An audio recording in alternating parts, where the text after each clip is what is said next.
Oh, Lord. Hi, everybody. Oh my Hopefully, you guys can gosh. hear us loud and clear. Hopefully, you guys can hear Polly loud and clear as well. Because if you can, Yay. then that means everything should be running A-OK. Should be good to go for tonight, ladies and gents, for another exciting edition of the PokePod World Podcast. As we are now in session number 108. And this time around, we are going to be talking about the latest episode of PM 2019, amongst a bunch of other things as well that have gone down within last week, leading into the current week we are in right now. So there is a lot to discuss, and as well as a lot to go into reviewing for the latest episode of PM 2019, as well as a bit of a controversy I kind of wanted to talk about. Not with the anime, of course, not with the Pokemon anime to be specific, but rather another anime I'm currently watching.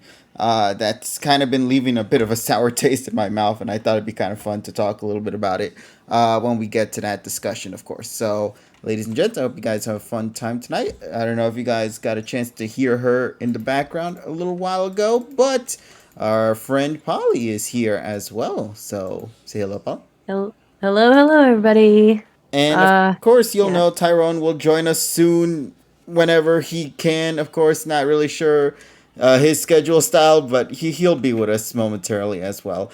And another guest to also go on alongside with that as well. Our buddy Kay is going to be coming back too to join in on the fun for this session as well. Ooh. And I'm assuming, given that this is a Go episode and she considers herself, at least on the JPR Discord, a quote unquote Go Stan account, I'm kind of curious to see how she's going to try to work on this episode. So, I mean, there you go. I just saw the title.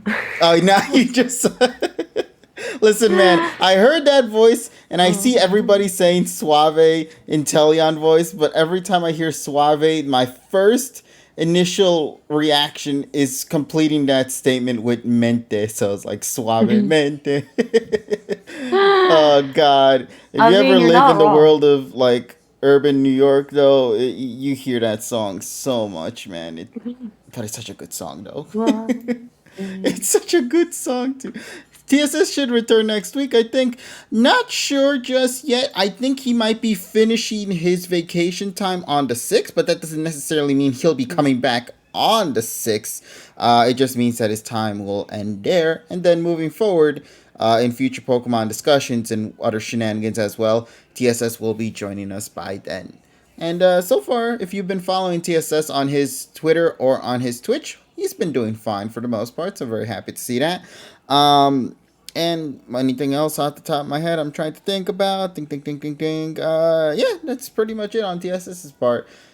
Just know that I'm assuming he's had a good time thus far, keeping himself away for just a wee bit on Pokemon stuff. Because every now and then, people sometimes need to take a break from any form of social media. Hey, Switch Kid, thank you for the bitty bits. Much appreciated on that. Hello, I finally made it to one of these streams. Well, yeah, actually, now thinking about it, I don't think I've ever seen you on this particular stream. I know you've always usually popped around for like all the other content I do on the channel, but never for the pod. So I'm very happy to see you, Switch. Glad to have you around for tonight's session. And everybody else in the chat as well. I see Goggle Master, I see Lightning, I see Ty, Hello. Emmy, Zachary. Who else we got there? I see John Game, of course, talking about Metroid Dread, another huge title coming out in just a couple of months as well. And I'm super, super, super excited for that. Evo, High Prof, Savion, amongst many others. And Ty coming through with some more bitty bits as well. Thank you so much for all of that, chat. Love to see it. So yeah, it's going to be a fun time tonight. We hope you guys are going to enjoy tonight's session and hope to hear from you guys real soon. Just finishing up the first written chapter. Can't wait to see it. Maybe after the podcast session is done, buddy. Hopefully you'll let me know on the JPR Discord or wherever you're gonna post it, so I can give a good read. Because legitimately speaking, though, I've really had a fun time hearing your stories during the Sonic Adventure playthrough and even a bit in the Pokemon Sword and Shield stuff. So very curious to see the revamped style of the first chapter, if it's a continuation or a revamp of what you've been working on thus far. So, yeah, let's get right into it, ladies and gents. So, Polly, how has things been going on for you this past week? Hopefully everything's been going Ooh. fine. Yeah, fine. A little crazy. I started my classes Mm-hmm. slash continuing on with my job. I work at the university I'm actually taking the classes at. Interesting stuff. That's all I'll really say. Just, Well, I mean, it's you're just nice. starting, of course. Huh? You're just starting, of course. So. Yeah, it's different because we have a lot more students living on campus, obviously, because last year was the Backstreet Boys, so Mm-hmm. there weren't a lot of students living here, obviously, except for people who absolutely needed to be here. So it's nice seeing people just milling about and going to the library. The library's open. Like, I went for the first time today in like a year, which is cool just to do my work. So, yeah, I've just been busy with school and with work and stuff. Fandom wise, I have been kind of slacking. I What do have you been, mean yeah, by that, though? Out of curiosity. I've been slacking with the DP rewatch. Although I Actually, I did, was surprised because I see you doing that whole one like equals one opinion thing yeah. on your Twitter. And at first I was like, oh, that's really awesome. But then I find out you didn't even complete some of the other series as well. And I'm thinking in my Mhm. head, like, what series did you complete? I've completed your none other than your favorite Advanced Generation. Okay, well, first of all, then that's good enough in itself. You don't need to watch anything else at that point. You're good. No, I'm just kidding, though. I mean, for the most, I think actually at this point with DP, there might be like literally one or two episodes that I've never seen before. Because after this, it's like I've seen the Grand Festival, I've seen the Sinnoh League, I've seen the Goodbye episodes. Like, there's pretty much, it might be like one or two filler episodes that I have to get through first, or that I haven't seen in like a decade. So pretty much I'm like technically done with DP, but in terms of the rewatch right now, I still have about like 20 or so episodes to get through. And really with the other ones, it's more just like chunks here and there of episodes. So yeah. I'm excited though. I as much as I love DP though, I kind of want to be done with it because It's four I want years to of content you're trying to binge through. I I mean, you can know. only get so much out of it. Yeah, I want to head into the black and white era because I want to play the games for the Mm-hmm. first time ever. Never played the games before. And I want to watch the anime all the way through. I want to see what the hype is with the Gen 5 storyline, you Mm. know? And why people like it has like this cult following, it's I just love Pokemon. Of Yeah, that course. was a fun a meme thing that I really wish I could credit who made it. I saw it from one of my mutuals. So if you're out there, thank you for making that. It was a fun thing to do. Aw. If only I could see Yeah. it. I mean, you could do it. Well, I mean, maybe. I don't know if I have the ability to do it, but I think I could. Yeah.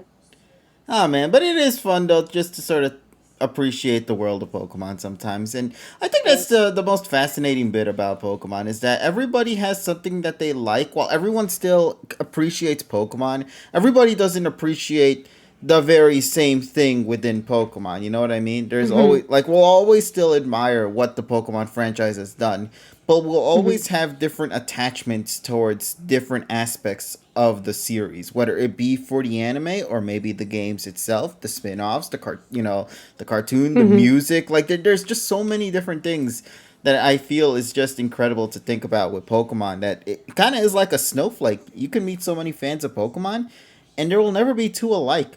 You know, Hmm. there'll always Yes. be a different mix of variety of fans Hmm. out there, which can often lead Hmm. to some pretty unique interactions and even a lot of disagreements in the process too. But I think that's kind of the charm of that. I mean, look at us. All of us.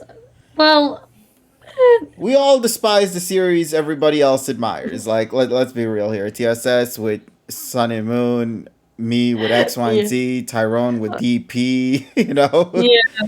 There's always something different. Like everybody has something that they won't agree with that somebody else does, and then they'll go, "No," Yeah. pretty much. Everyone except me collectively with Johto. Oh man, Yes, and like if there's one thing we all can unanimously agree, well, except you, Johto, just Johto, man. It I like think I think even that's the Nessa's funny like, part. yeah. Even Nessa's like, oh yeah, I fell, I fell out of watching the anime during Johto. To be fair, that's sort of the era when people started to slide away from the world of Pokemon because once you got to the Mm, third generation, that's kind of where things hit rock bottom for a lot of fans. And it wasn't until like Gen 4 where fans decided to come back into the game or even Gen 5, you know. I know a lot of people mm, who left after the Johto series, but came back mm, during the Unova series, at least with the video games, and they became yeah. big fans again. And now they're replaying some of the games from long ago via the remakes, like with Auras or this upcoming Diamond and Pearl remake that is just a couple of months away as well, which is still Mm, mind-boggling to know that that's happening really soon. So very yeah, happy for that exactly. title. Yeah. Yeah. But let's see what fans here have got to say. Me being an Alon stand, how dare you, Goggle? You'll be in for a surprise when we talk about tonight's episode. Oh boy, you're gonna hear some big words out of me, man. And also, I see you guys doing a prediction right now. I just want to make sure you guys know what you're voting for this one, right? Like you understand which side you're voting for cuz I don't want you guys to repeat the same incident y'all did in the last session where they accidentally were trying to say did Tyrone like this week's episode and they accidentally Oh. added the word not, but I don't think anybody saw that bit there. Oh, Kay coming through with a raid. Thank you so much, Kay. We'll have you on board really soon when you get the chance to be in the call. I'll drag you in. But I was gonna say it's just hilarious because they accidentally wrote, uh, "Did Tyrone not like the episode?" And Mm, then everybody hit no except for two people who hit yes. And in that, it's funny because Tyrone, yes, he didn't enjoy the episode, but everybody hit no. So it caused this weird weird incident to where all oh the points no. that everybody used went to those two winners out there. Okay, I see a K in the call. I'm gonna bring you in right now, buddy. All right, so let's go Yeah. bring her in and say hello. Hello, hello. Do you hear Hello. me? Hold on. Whoa, you there, buddy? I'm here. Wait, am I here? Yeah, I'm here. All right, sweet. For some reason, I heard oh, and I wasn't sure. I'm here. I'm here. I'm here. All I'm like right. I'm actually this time with like my good mic. So Yeah, like that's why I was so thrown off. I was like, oh my god, quality. yeah. I feel like it last time when I was on what's it called? I was back home visiting my dad, and I didn't bring my nice mic with me. All I had was a shitty USB mic that I had since I was like 15. But now I have my professional quality mic here. So like I'm Yeah, if you happy. guys want to Nice. experience Bad Mike K, you can go and check the previous pod session that's actually up on YouTube as well. We have all of the current Oh, sessions now available cool. Yes. on YouTube. So, I if you guys want to watch it, go check out the channel. I I Hi besties, I hello. Sorry. no, that's okay. I realized that I've been part of 50 PokePods. Oh, you're keeping account. Oh. Okay. I have a playlist on my quote unquote YouTube channel with 2 videos that says every Pokepod that I've been featured in. So I counted the other day after I updated in yeah, 50. Yeah, it's incredible. For me, well, of course, I have to be in Yeah. all of them, but it Yeah, is yeah. incredible that for most of us here, especially with TSS and Tyrone, who've normally been here every single week, when possible, of Yeah. course. We've been doing these for about 6 years now, because I mentioned before, back in August 8th, I think was the 6 year anniversary of just the concept of getting into these big discussions.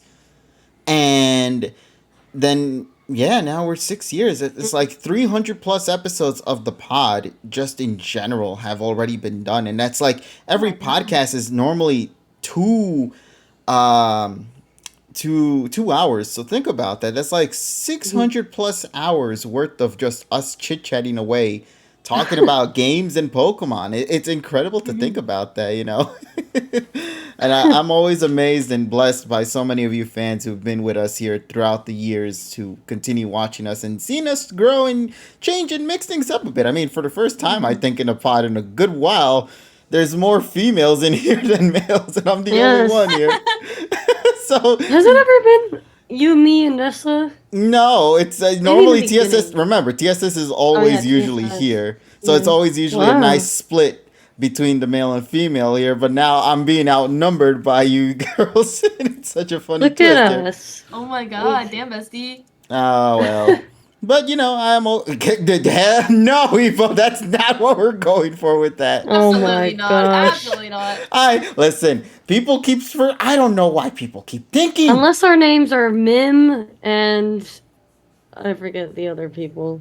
Yeah, let's just go with Mim. Okay. Mim and Mim. Mim.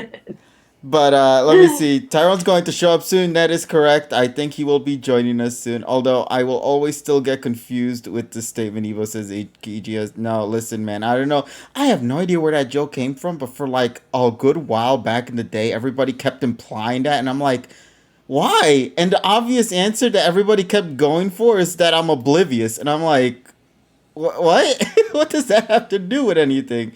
Then they start explaining to me, oh, if you watch certain harem animes, you'll understand exactly the reasoning behind it. And I'm like, ah. But moving that shit aside, though, it is still hilarious to think about. But anyway. I'm let's... so excited for the debate tonight. I'm so excited. I'm so excited. Wait, your accent. I think you're carrying the accent that you were having in your session a while ago. Yeah. No.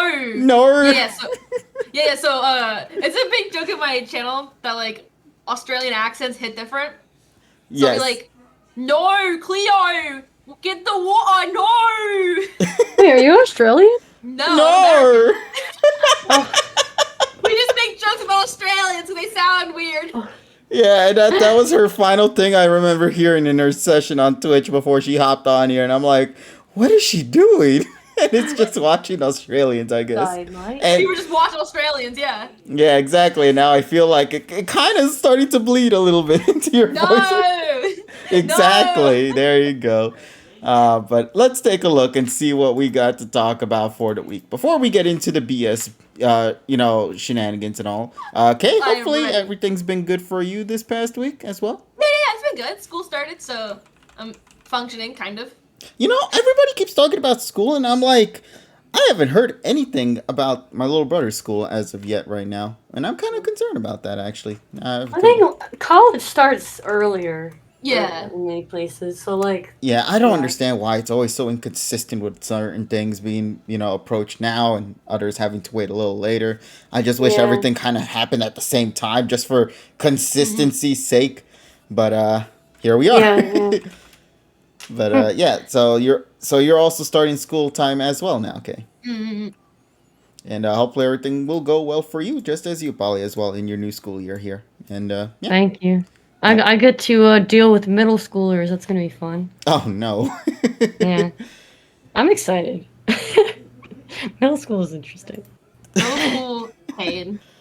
All right, let's take a look and see what we got going on for tonight. On the gaming side of things, most people might not really seem to matter much on this bit, but I just thought it'd be kind of fun to address it. I don't know how many people have played Mario and Rabbids here on the chat as well as on the call.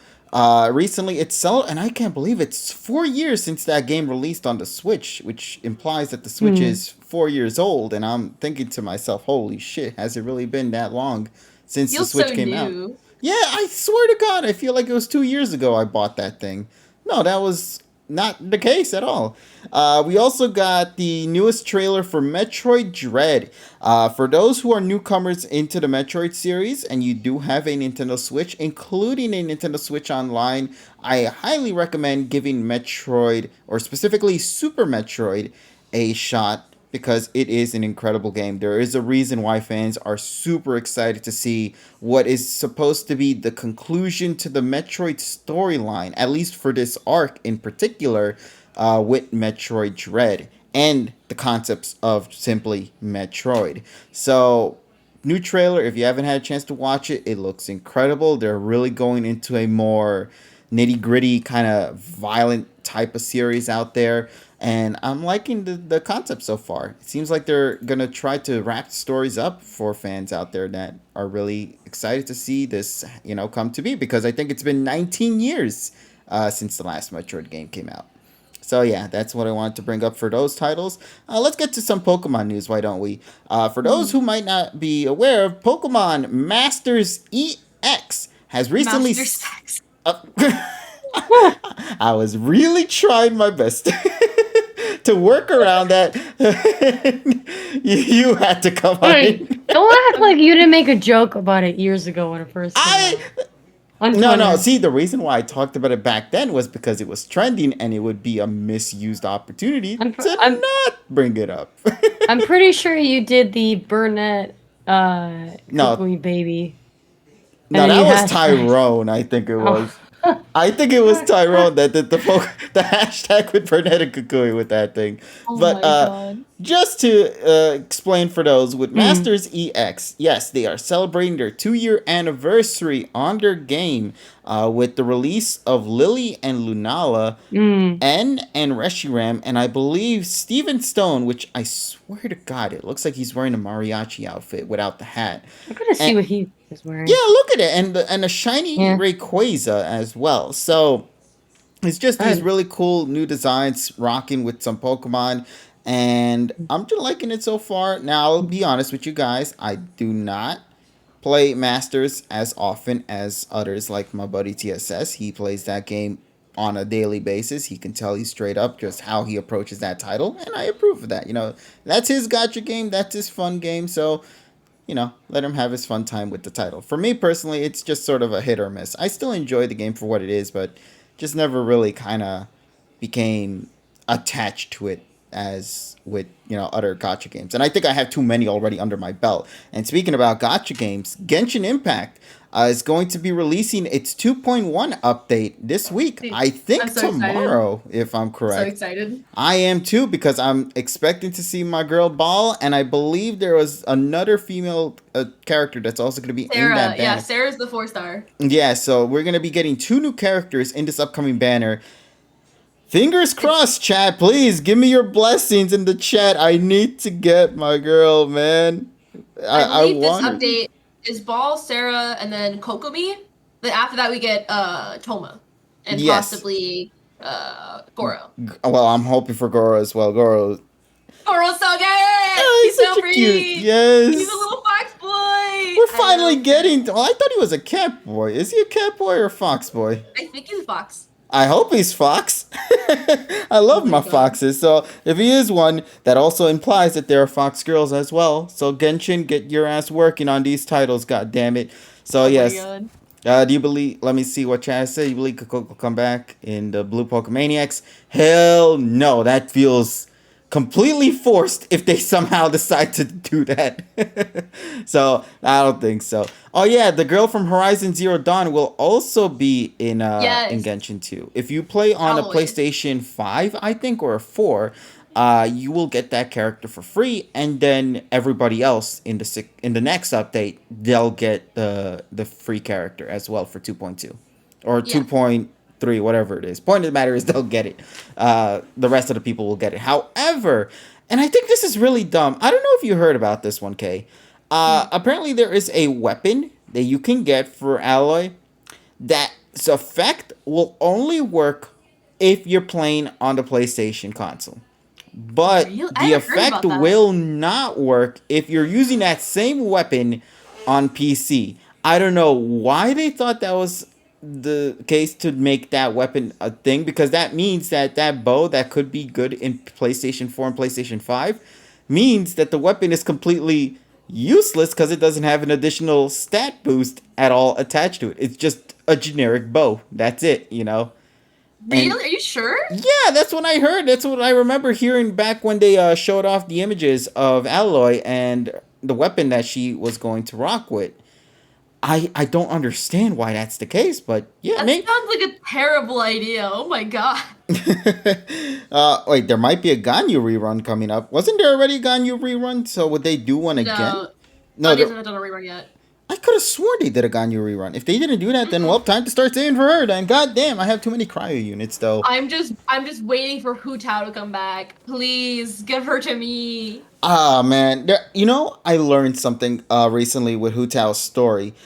I don't know how much you are attached to the storyline. Have you done Hu Tao's character story yet? No, I haven't done it yet. Okay, never mind. I wanted to talk about a particular scene, but I think I would rather you play her story first, see where it goes, talk to all the characters as well in the process, and then we might talk a little bit later because there is actually a connection between her story and Inazuma. But it's nothing Oh. extremely major, but it is such a nice touch, and it makes you realize, holy shit! I think there's only one instance where I can even talk to this character.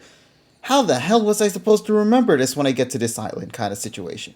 So Mm-hmm. yeah, Genshin overall very polished game when it comes to its storytelling sometimes, and I can't wait to see where 2.1 is gonna go next. I'm really excited for that, and hopefully, we'll get to see more islands and stuff like that unfold in this new update. So fingers crossed on that bit. Um, Mm-hmm. Let me see. So yeah, what I do have to ask. Okay, have you been, or I should say, are you a big player of Genshin? Like, do you play Oh that yeah. game on a daily basis and all? Not daily, but like every other day I play Genshin. It's Pog. It's a fun time. Again, I've spent at least $1,000 in Genshin. Like, I love this game. Mm-hmm. But I do agree with the Nintendo man, though. Still waiting for that goddamn Switch version of that said game because it was It's supposedly coming to it, but so far we haven't heard nothing of it. it's so funny. They're like, yeah, Switch version of Genshin, and we're like, yeah, and they're like, wait, where is it? Hello, where is it? Hello, Hello. Nintendo. Why didn't you reveal this at E3? Damn it, this would have been a perfect E3. You know, that could have been the Fortnite of E3 2021 for Nintendo, where they would Oh have my just shown god. it off and then say, released, available now. And everybody would have been losing their shit for that game. Oh yeah. But unfortunately, that's not the case. So here we are in this timeline. We're still missing it 2 something years later. Yeah, Genshin can obviously run on a Switch. If it can run on a phone, it can go on there perfectly fine. It should. That's a thing. It should Yeah. run fine. That's what I'm hoping for. So yeah. Let me see what else was there to also address as I'm seeing through this. No More Heroes 3. Yes, that's released recently.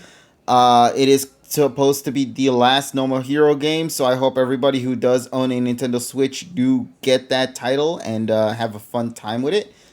As stated before, it is expected to be the last one, and yeah, I don't have much more to say on that. I just hope No More Heroes really does turn out to be a phenomenal game. Mhm. Last bit of gaming news, though. It's kind of weird, but really cool. Animal Crossing is having a bit of a collection crossover happen in the future with none other than the company Puma.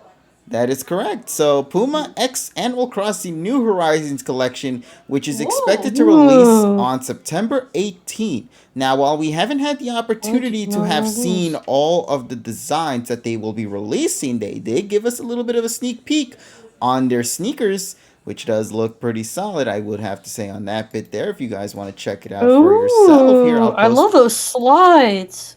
The I slides with the Tom Nook leaves or the. Yeah, here I'll post it in the main hub so you guys can check it for yourself right there via Nintendo's Twitter account. They talk about it, and it I looks love it. So really adorable. cute. Yes, Mm. so if Oh, I you, would so wear these. They're so cute. Uh, I'm a big fan that of is it. They very look really cute. nice. Let's see. So, but let me see right here if anything else. Well, actually, let me post this as well for the chat so they can also see this too. I don't know why I don't know why I didn't think. Oh, let me show it off to the chat so they can also see Mm. this too. Hold on. So, sneakers. There Cute. they at. Right there. So take a look at them, chat. They look really nice, and as stated before, these are expected to release sometime in September 18. So if you guys want to get your hands on it, just like the Super Mario ones that released a while back, now's the perfect opportunity to try to take a look at it and They're Mm. so root cute. for it.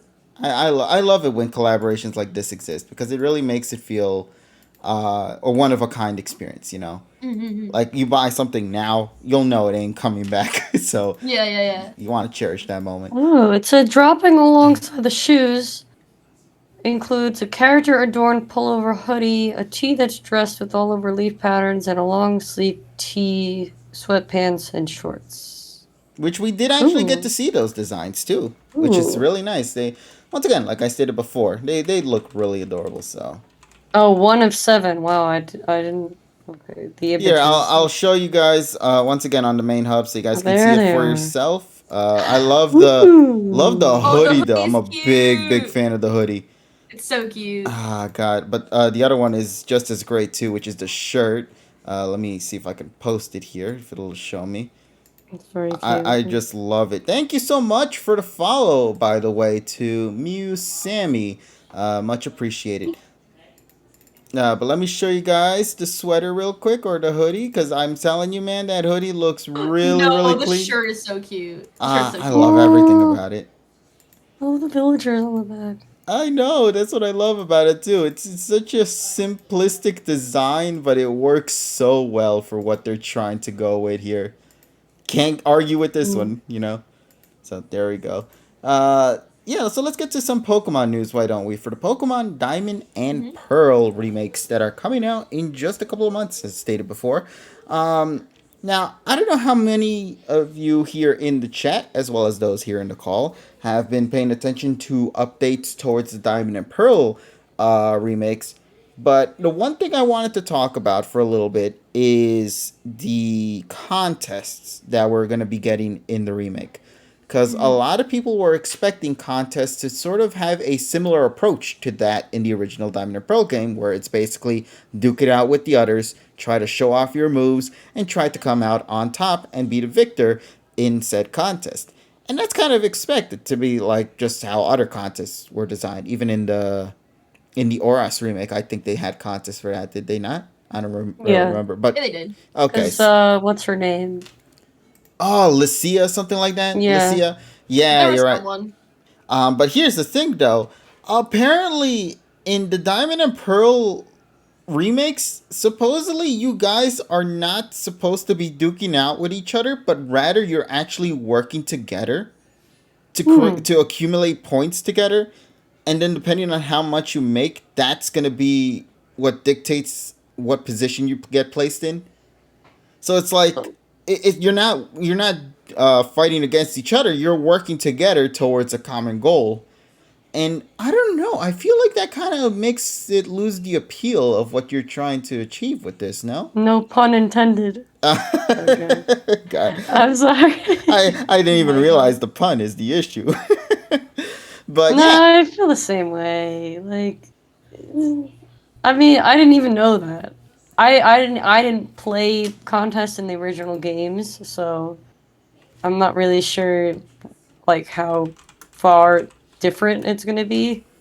But yeah, like if it's a contest, like the whole point is that you're competing. But I don't know. I don't yeah, think it's that There's deep. It's just like, alright. I mean, either way, I'm still showing off my moves. I'm still playing the game as if I would hmm, normally. But instead of the little bar being like, we're against each other, we're technically together, but like either way, we're doing the same act. Doesn't matter to me. the yeah. seals look cool though.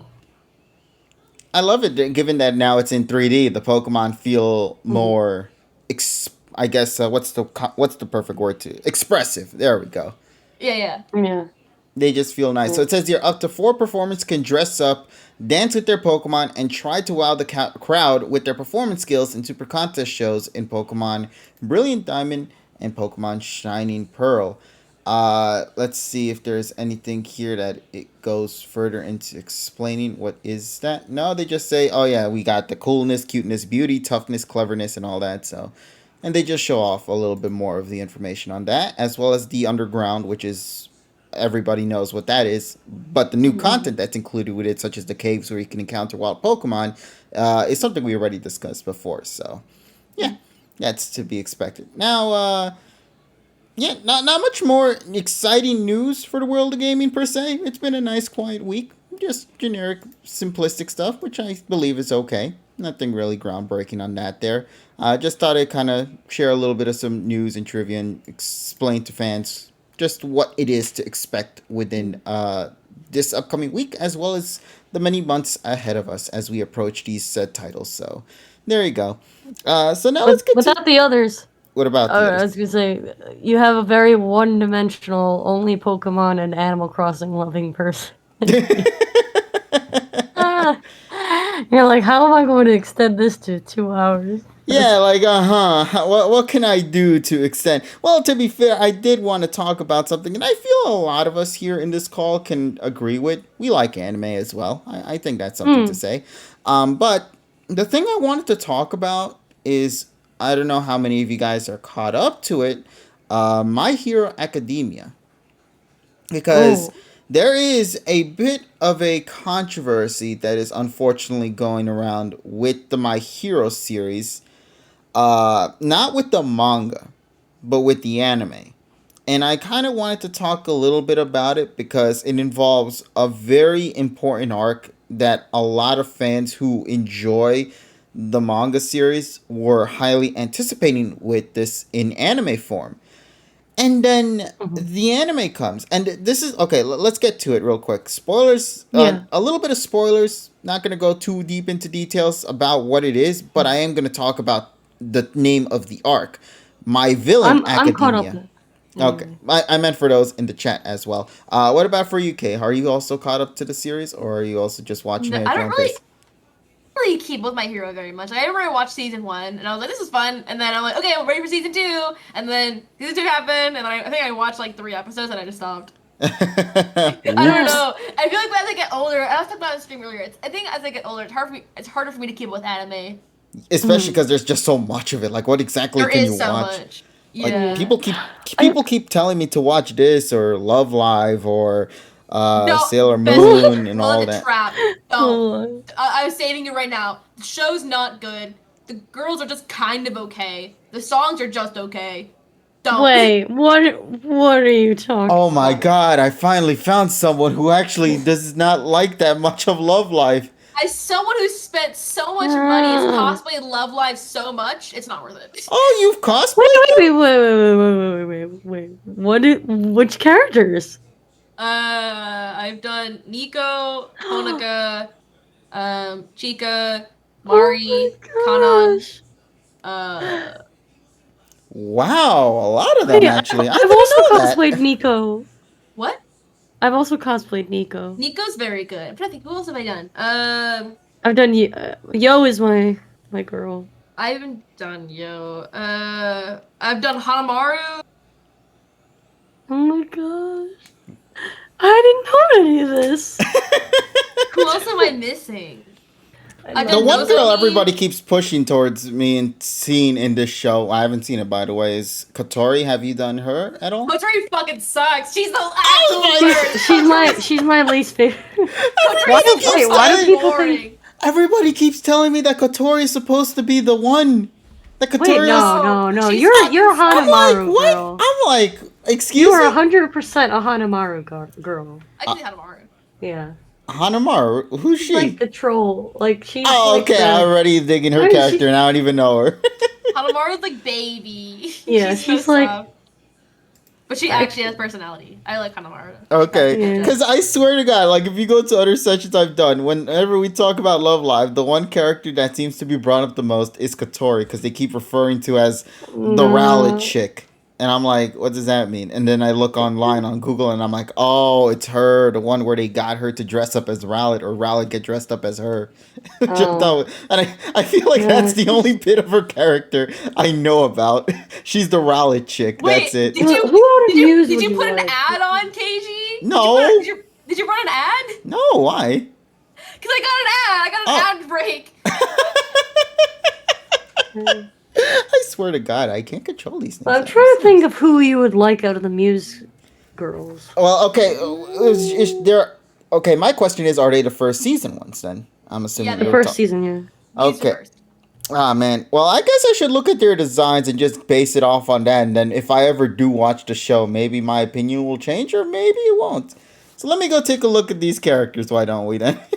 Screw the controversy. Let's take a look at Love Live girls. Okay, well, Nico Yazawa is my favorite because she's the burgundy tsundere. Oh, Nico's kind of tsundere. Nico's just kind of like wildin'. She's kind of a baddie. I do like me some Nico. She will insult you. She'll spit on you and be like, this is not what idols do. Do this. And I'm like, thank you, bestie. This somehow became a Love Live podcast. You know what? I welcome it. Hey, listen, I'll Too always bad. appreciate when things switch up because sometimes I'd rather enjoy seeing some unique comments happen than the typical, you know Yeah. what I mean? All right, Yeah, so Lolo just be brain damage, bro. here's the. Oh, damn. Here's the characters.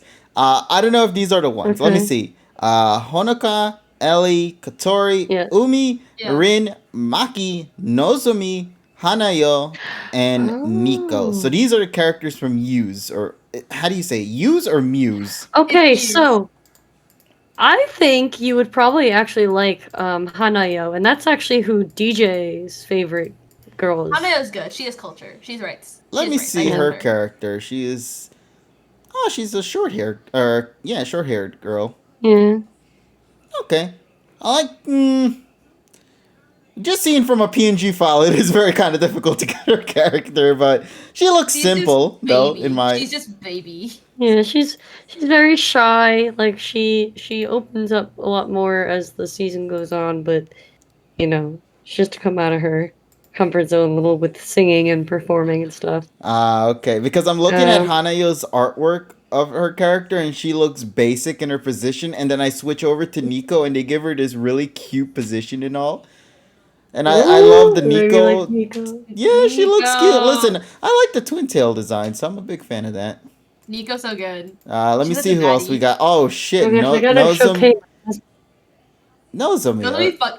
I fucking hate Nozomi. I hate her. Hey, look, I her hate favorite color is purple. Hold on a second. This might be. No, because she keeps trying to do this titty grab thing. Like, don't sexual assault your friends. That's gross. That's so weird. I love. Okay, listen. I just want to clarify with fans here. I'm going to the lovelifefandom.com site, right? And they have like the information such as the blood type, the 3 sizes for some reason, the favorite food. But each character has a particular charm point that they call it here. And like for example, Nico is her light skin. For Hanayo, it's her soft cheeks. Nozomi, they literally write down here her bust. What? Yep. I hate her. She's so annoying. She keeps I mean- like. I hate her. I hate her. No. I think I'm just indifferent to like, yeah. Let There's me just more characters that yeah. let me see as we continue on. I got Maki Oh. Nishikino here. I love Maki. Isn't she that? Wait a minute. Hold on. Maki's also a tsundere. Isn't she the one that Maki's got actually memed to Sundere, death yeah. with Knuckles? I Probably. swear to God, I thought she was the Yeah. one that got memed to death with Knuckles, wasn't she? Or am I thinking of somebody Oh else? well, they did a Sonic collab. Yeah, them something once. like that. Yeah. But The Sonic collab was Rin and what's her called? Rin and Hanamaru. Okay. I was like thinking like because red hair and all. She looks cute. Let's see, Rin. Let's see what they got for her. What the hell is her charm point? I hate this. I hate she's this the cat girl. I love Rin. She's a tomboy cat girl. I could see She has by legs. her artwork here, she has like the cat pose position, I guess you could say. She also has rights. I accept her. Okay, so moving on, we got Umi looks adorable. Her long. Why is her Yeah, I think charm you would like Umi. She's very traditional. just like a simplistic kind of character, She's- nothing groundbreaking on her. Okay, let's see. We got next after that Kotori Minami. Yeah, this is the design I've seen many times before. I can see why people say they're fans of her, at least design wise. I don't know anything about her story wise though, but you guys seem to really not like her at all. So She's She's- fucking boring. She She's does just nothing. too cutesy for me. I don't go for characters like her personally. there's like a line where you can cross with that. But let's Alright. see here. Moving on from that though, we got Ellie Ayase. And Ellie's great. okay. She's good. Ellie's my ballerina. I also love the design of her. She looks cute too. And then Hanaka, Kosaka. I fucking hate Hanukkah. She's so annoying.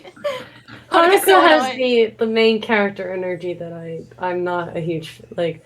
I'm just not a huge main character person. Uh, I will. I I like the tsunderes, the random side characters, and the dad characters. So I felt that.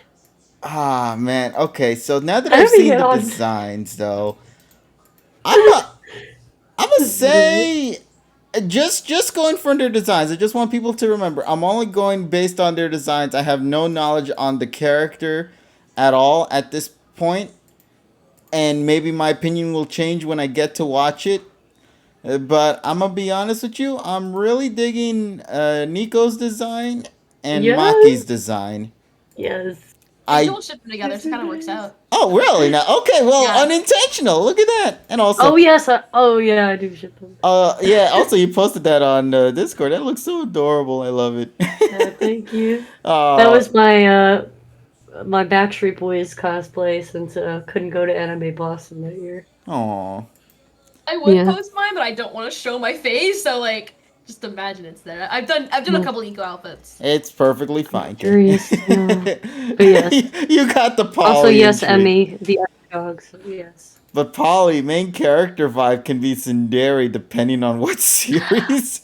Oh my god. True, but in all the ones that I like, they never are. So if you can direct me to a show that has, A tsundere. I mean, Bakugo. I guess if we're gonna bring it back to My Hero, Bakugo is my second favorite My Hero character. So And he deserves all the love, man. Especially in the Yeah. recent chapters as well. Taiga! Yeah, Oh. Taiga from Toradora, I right? had to finish Toradora. Yeah. Oh, bro, Toradora is great. One of my favorite. Oh, wait, animes. I want to clarify to the rest of the chat though that I am caught up with the manga, not with the anime. But the anime, Oh, you caught up with the manga of My Hero? yeah, So you've read also Fine. the latest chapter of the series? yeah. I've read. I blazed through 100 chapters and like. I'm gonna just say though, that recent chapter hit me hard, man. It's such a simple. Oh, I didn't It was such a simple change, but I'm gonna just say this right now. That little edit that they made from how I to how we was so impactful for me. I just loved that particular ending of this chapter. It is very, very touching, and I think makes me really appreciate Deku's character a lot more because a lot of people never tend to experience these main characters break down. You know what I mean? Sometimes they're always the main hero protagonist. They can just like get serious and stuff, but what happens when a character breaks down? What happens when everything seems to go at a loss for them to the point that they just can't seem to know where to go next? So they Yeah. think that the logical answer would be to have everybody leave them and let him be by himself. And it's just like the way they wrapped up this chapter, and I'm kind of curious to see where the next one's going to go for that. It's really, really touching there. So I don't want to spoil it at all, but I just want to say I'm really digging the chapters recently. And I can't wait to see where the adventure is going to go next for Deku and friends. And also, can somebody please give a name to that girl? Because I don't know who the hell is she. Nobody does. Apparently, she's like a fox girl, but like she has no name. I kind of want to know her name already. No. You know, I see her design, and honestly, the first time I saw her, I thought she was like some anthropomorphic, snivy looking thing, and then it turns out now she's a fox girl. I'm like, ah, okay, I see. I just wish I could see more other than that, though. Okay, well, I actually haven't read the latest chapter. No, I don't lo- worry. It just came out recently, so don't be surprised if you haven't read that yet. Yeah, so I'm just saying, I took a chance to read it. Very touching. Whenever you get a chance, Polly, give it a shot. Yeah. Let's see what else we got going on here. What was I going to talk about after that? Well, so you were gonna say that people are disappointed because of Oh yeah, okay. the order of the So arc. for fans out there, for My Hero, there is an arc titled "My Villain Academia." It is supposed to be one of the most impactful arcs, well received by fans of the manga. and adored just by many, and very, very anticipated when they got announced that hey, it's going to be in this season. As the episodes passed by and more time got fleshed out, and we got to see a lot of time get used for the previous arc, which was I think a battle between, was it 3A versus 3B, or what was the name of the class again? I forgot what I Oh, shit, what was it? 1A. 1A, 1A. I'm sorry. Uh, I'm just overthinking things here because also this love life They're stuff is already somehow third mixing. years. Yeah, they're already third years. I don't know where the story went. Holy shit. But the point of the matter is, a lot of people were anticipating that arc to be shorter and for the My Villain arc to be a lot bigger and more impactful. So as the weeks passed by, more and more episodes played out. Then it turns out that recently they shuffled two arcs in positions that it shouldn't be in. So like one arc was supposed to play after My Villain Academia's arc, but they decide to put that in before My Villain Academia because apparently they're trying to tie that arc to the movie. So it ruins a lot of the stuff that was supposed to be built up from the My Villain side of things because they decide to put one arc before the other.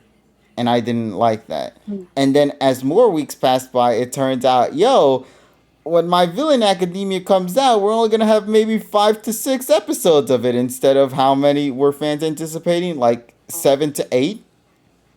And it kind of Yeah. sucks, because that means that they had to rush content, they have to cut some stuff, and they have to kind of work things around. And unfortunately, with the past 2 episodes that dropped, they sort of did that. They cut a lot of content that was from the chapters, as well as very piss poor animation. uh well, not necessarily piss poor, but like disappointing animation. I don't know if you remember a particular scene, Polly, when you're reading the Yes. manga, but there is a scene where one of the villains, I'm not going to really spoil much just because for chat, he puts his hand out and it Mhm. just disintegrates everybody in that path.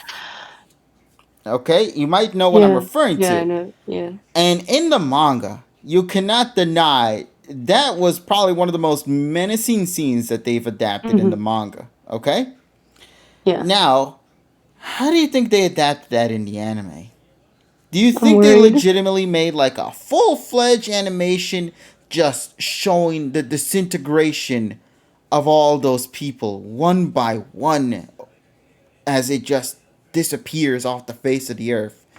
That's the kind of vision you would think, right?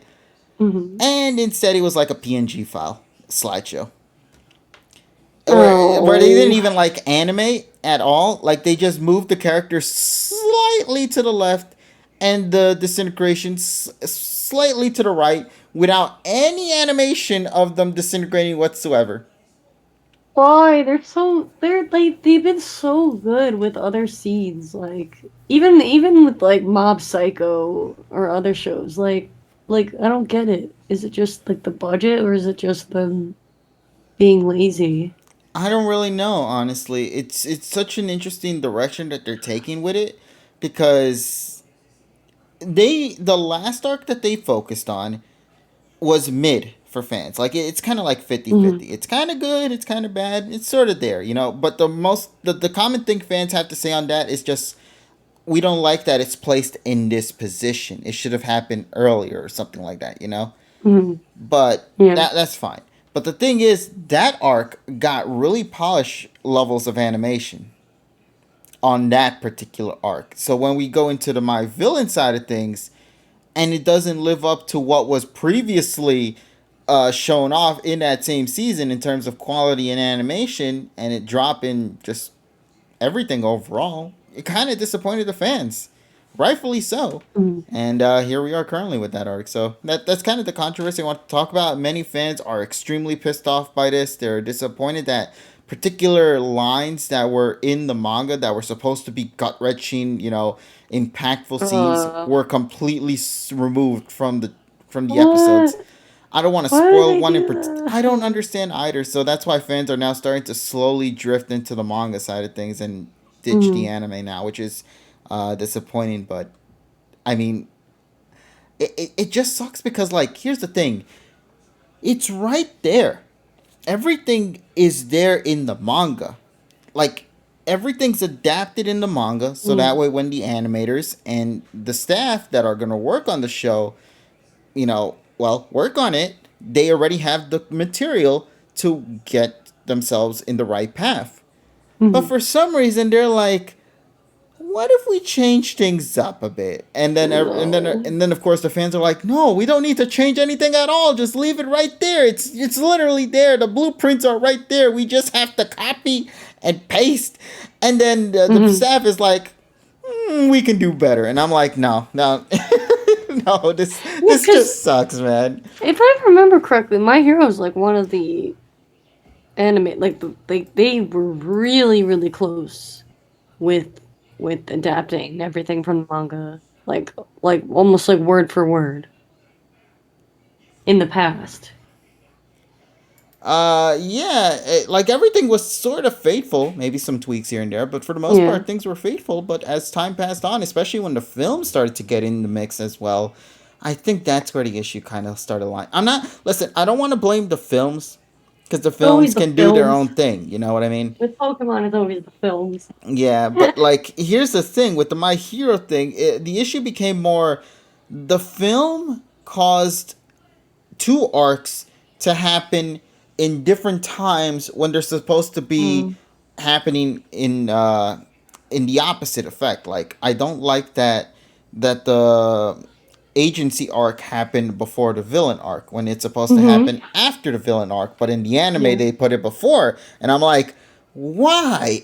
So I know, because also it's like it has more weight if it would have taken place afterward because of the whole Hawks stuff and Dobby.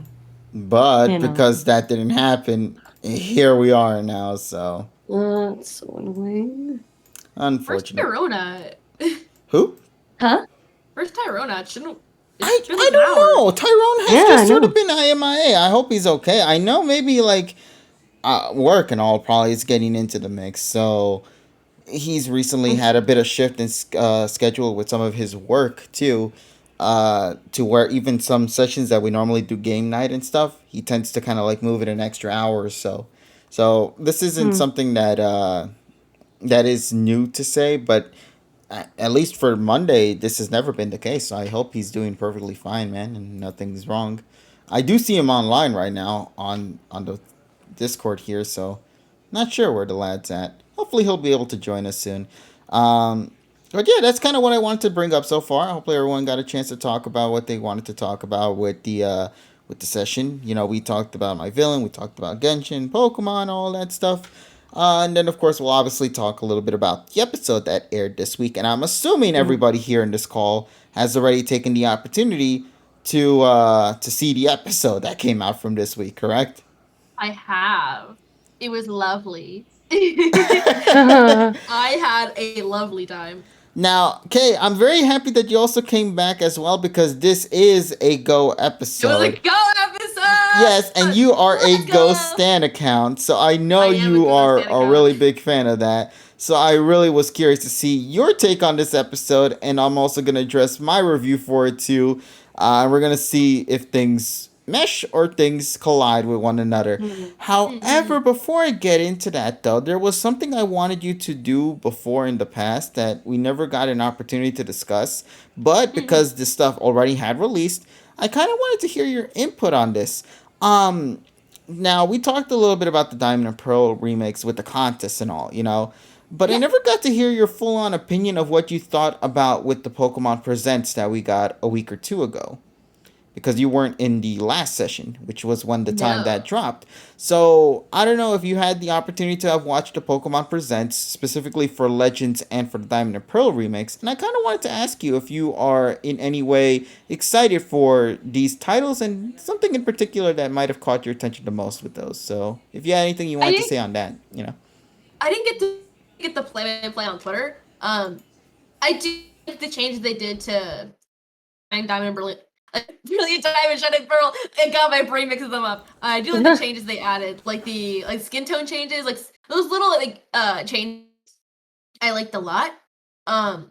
it's like small things, but they're nice. Because I was definitely afraid of the remakes just being like carbon copies. I'm like, okay, I've literally played this like 10 years ago. I don't need to buy it again for Yeah, now it's in $60. 3D. You know. No, even in then in 3D, it still didn't.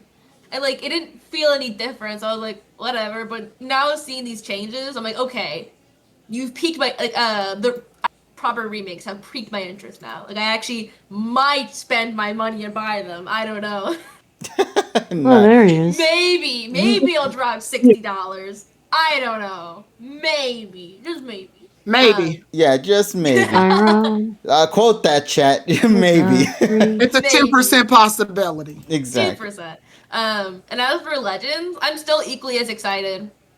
Seeing the trailers, beautiful. I don't know. I think it's gonna be good. Like I have faith that this one will be good. Like again, no one really has faith in Pokemon games anymore. Yeah, sadly.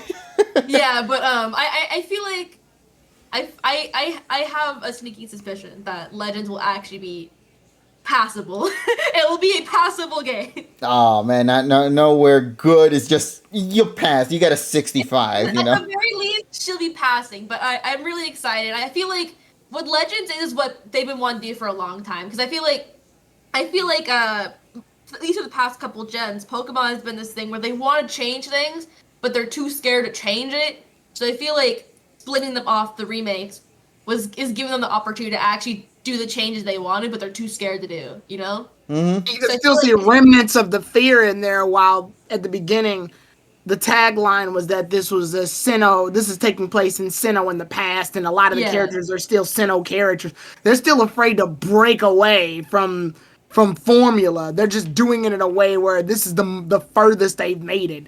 It's sort of like a dog on a chain at this point. Yeah, it's away from home, but it's still on the chain. So it's like a soft reboot of what they possibly want to do. So I feel like this is like a dip in the toes to see if we like it. And I think I don't know. With the fan reaction, I think depending on how the game will go, I think that's how Pokemon's actually gonna end up being. I think they might actually go away from turn-based RPGs to like whatever the fuck Legends. I don't necessarily think they'll turn away from turn-based RPGs. What I think is gonna happen is Pokemon's been doing this a lot lately, where they're playing with other genres. They're doing the Mario thing. Mario can pretty much be in any genre and people can pretty much accept it. Mario's in an RPG? Sure. He's in it for sports game? Why not? Party game? Sure. Sports game? Of course. We'll do 3 of them and we'll add some with Sonic in it. Fuck it. Why not? Platform? Yeah, right. No, I'm just kidding. That's what he normally does. But Pokemon's been doing this thing where it's like, oh, let's make a Pokemon fighting game. Oh, well, let's make a Pokemon tactical RPG. Let's make a Pokemon dungeon crawler game. Like they've been playing with the other genres. Like obviously Pokemon Unite's doing the League of Legends thing. So since they're playing with it, I think Legends is just another gateway into another genre. That being the sandbox RPG that they probably should have been done a long damn time ago.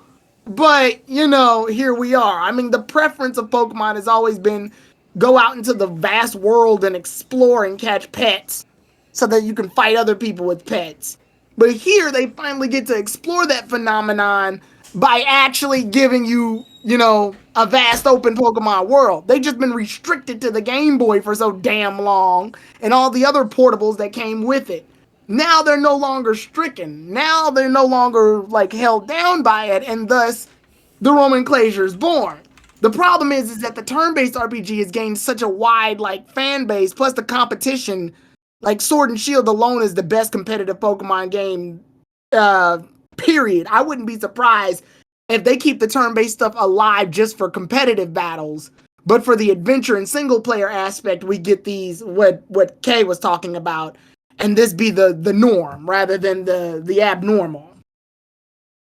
That's what I said. That's what it changes. Yeah. You said what? I mean, that's what I said. I said that this will become, if it goes well, this will become what's the norm. And then they'll probably keep like turn-based stuff as a side thing. But if this goes well and they like it, it'll become the norm. I think my favorite thing about this is that that's implying there's only going to be one main game for every generation of systems. and one spin-off that's gonna approach in this style. So it's like one Or they both be competitive and considered main games at this point. no, because like you got Yeah. to think about the Sword and Shield game. They're considered the main title because they're still keeping that under the competitive scene. Like Yeah. even with the Diamond and Pearl remakes coming out, that's not going to replace Sword and Shield's competitive arena. Exactly. So that's going to remain. Sword and Shield will still be the official TPCI's standard competitive set. Yeah. And I think that would be the best approach that they could go with generations of like consoles and all that. One generation of a brand new title, one generation of a remake, and just whatever you want to do for the next one, which is like a Legends based storyline. Because as you say, Legends is a breath of fresh air. It's genuinely looking to be a really solid game. And I'm very much excited to see how well it's going to turn out when we get it in our hands. And it's already confirmed to be dropping on January of next year. So not too far off with this one. Looking forward to it. Yeah. So also, Tyrone, now we could say hello there, buddy. Hopefully bestie. everything's been okay for you because we were wondering where you've been actually. I had to take care of real life shit. I got your message, bestie. You got the Thank you, Pokemon. bestie. I was like, sorry about that. I had to take care of some shit, but I'm here now. Yeah, so welcome Thank you, aboard, bestie. Tyrone. And I came in at 10. I was 10 my time. I was like, sweet, I'm just in time to get to rag on the episode. No. the one thing, oh man! All right, so let that be a kind of message towards what the heck we're gonna get ourselves into for tonight's review reaction shenanigans. So, what do you guys say? You guys all ready to go into tonight's review for this week's episode? Yeah. Yeah. Flip the Pokeball. All right, let's get that 8 frames Pokeball and get beginning to tonight's session, ladies and gents, on the latest episode of PM 2019, which is heavily focusing on a particular Pokemon known as a Drizzle. This episode titled, let's see, what was it called? The Sakuragi Laboratories Become a Target. It's called Drizzle fucking evolves. Okay, That's what it said on the title. Hold on. May I just say, the Japanese voice of Inteleon kind of sexy. Listen, I man, mean, I yes. thought that was kind of what they were going. Polly. Okay. Like, Yes. it should not have been, but it is.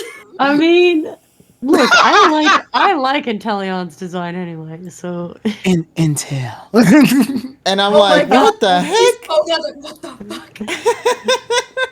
I think my favorite thing about it is just that it sort of came out of nowhere. Apparently, that's like a new VA.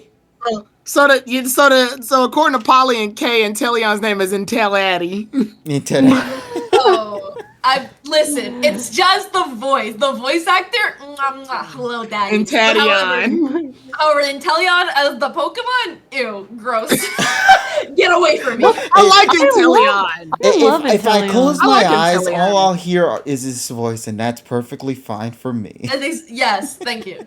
So Kay was that That's not- Kecleon. Yeah, it's like getting all blushy and everything. Oh my god, I'm gonna pass away. I love the meme that there's somebody that made like a meme with the template that was like the Kecleon that was in love and then the regular Kecleon. And I said Goldfarb for the regular and Miyazaki for the one that was Oh my god. Just wait for the dub. No, okay, here's a little Oh, thing I want to gosh. jab at the dub real quick. You know the Grookey voice that we got?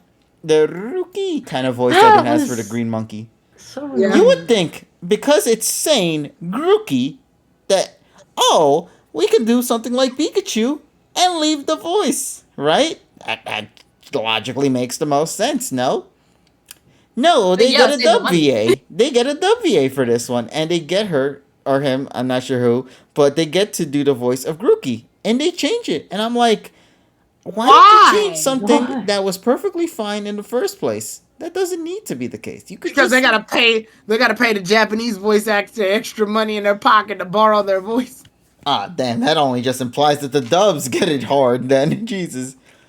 Only the Pokemon get the old voice. They're importing an anime from Japan. Alright, some sixth sense of irony, like they decided to do the same thing.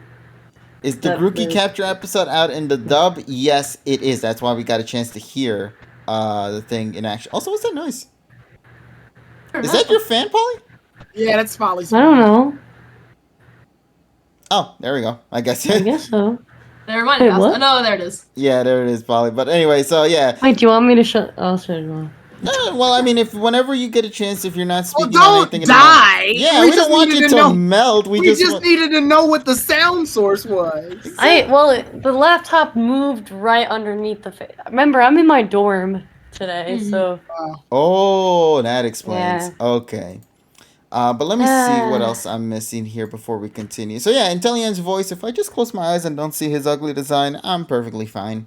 It's hot. Me. It's hot out of 10. So, okay, Me, now. KG, shaking hands because Inteleon sounds sexy. I defend all the water starters. It's not my fault all of them get shafted. Okay, In this so. series. I like Inteleon. Except for Koga. Not Go's Inteleon. I just like Inteleon. Yeah, like Inteleon's design-wise, I'll be fine with it. And the voice just happens to make it better. Now, let's get to the review for this episode, and I'll begin things off. Because I kind of want to talk about this episode, and the thing I can't say, basically. So, you guys might already know this. Those who are familiar with me and my overall hatred on the Galar middle starters. I am not a big fan. I'll say this right now. I am nowhere of a big fan of the design of a reboot, of Thwacky, and of especially Drizzle, just because I just don't like how they are the middle forms, and that leads to their evolution. It just doesn't feel like a natural progression, and I just hate it overall. And so when the episode came out where the Sobble evolved into a Drizzle, one of my requests at that time was that when the Pokemon had to evolve, I want them to immediately shaft that Pokemon to the side and we never see it again until it evolves. And then when it evolves, I want that evolution to completely go by so fast that we never have to think about the middle evolution again and only focus on the final evolution. And in a way, we kind of got that with this episode. And I can't hate the episode for that. Because I genuinely got my wish. I asked for them to say, listen, screw the Drizzle, focus on the Inteleon, give me that without showing me Drizzle in every single episode leading up to the evolution. I don't care if you ignore all of the development. I don't care if you ignore any new movesets. Just give me the evolution just so I never got to see this Drizzle ugly looking ass in the show ever again. Oh my God, And no. when the show happened to be like, okay, out of all the things you've said about Journeys and what you would like to see be adapted properly in the anime, we're going to take that one thing you said about the Drizzle and let that be the only thing we're going to take in the step in the right direction. And they did it. They did it. They didn't introduce Drizzle to the anime, made it such a significant deal, didn't even train it at all whatsoever, no sign of development on screen, and it just evolved into an Inteleon. I can't hate the episode for that because I got what I asked for. Asking you shall receive. So, in that aspect, yeah, this episode is like my favorite episodes of Journey right now because of that. I can't It's be a fun time though. I can't be mad at it because I got it. You understand what I'm saying? When you get something, You won, bestie. You won. Exactly. I won. You always win. But it's like one of those like I've won, but at what cost kind of memes.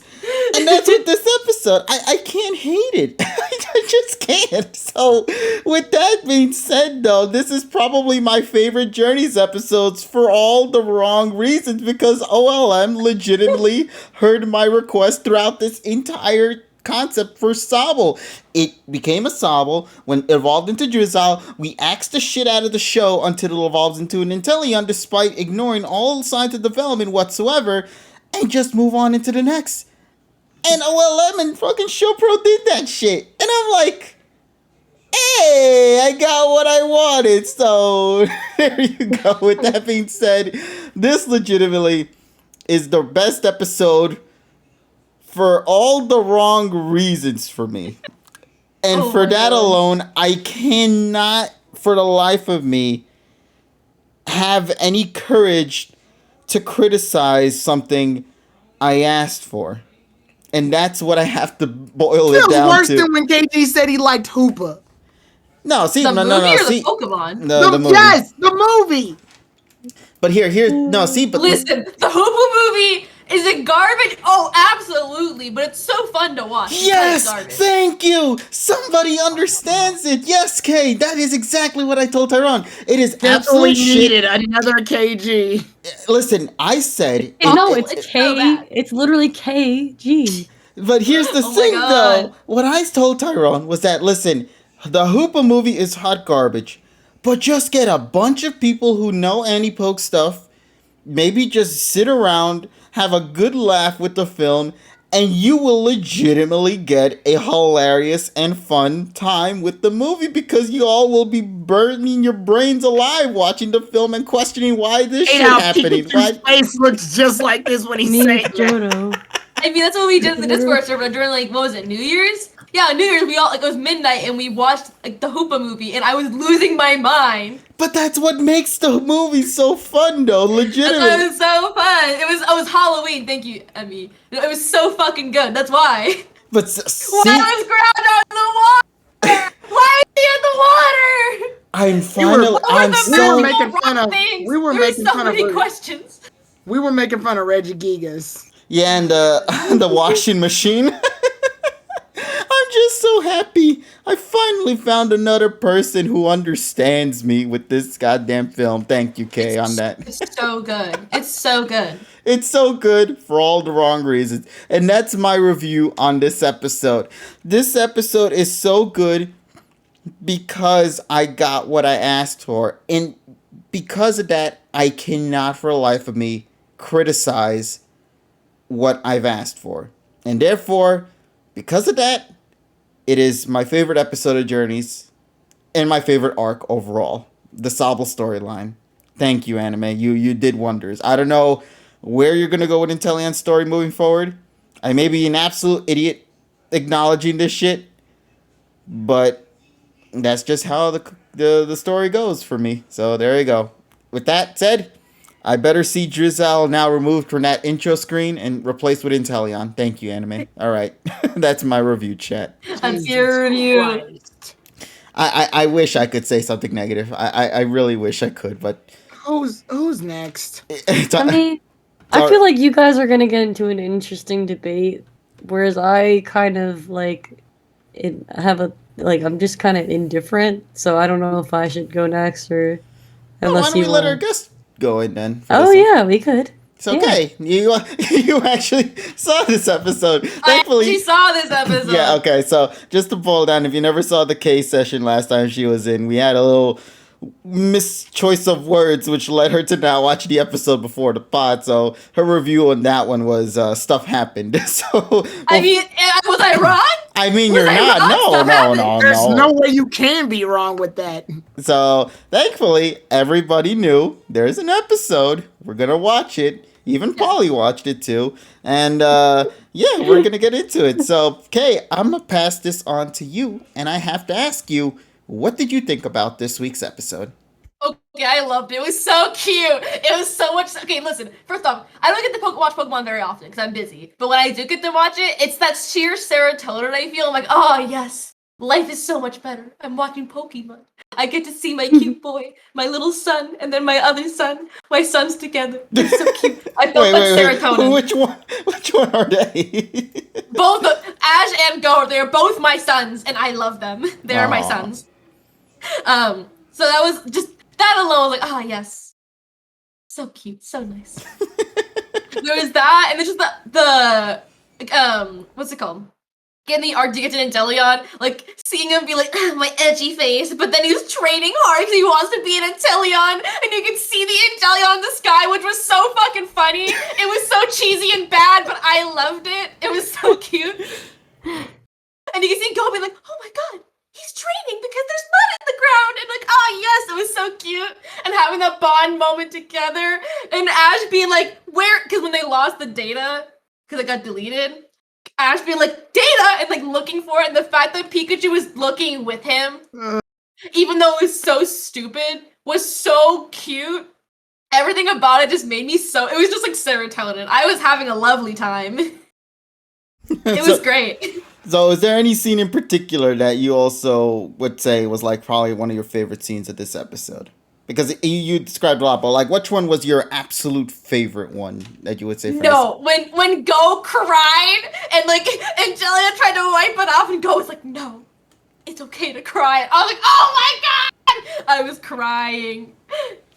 I will admit though, I will admit so that was an cute. actual cute scene, especially because of the music that played for that scene as well. I thought that was actually pretty nice.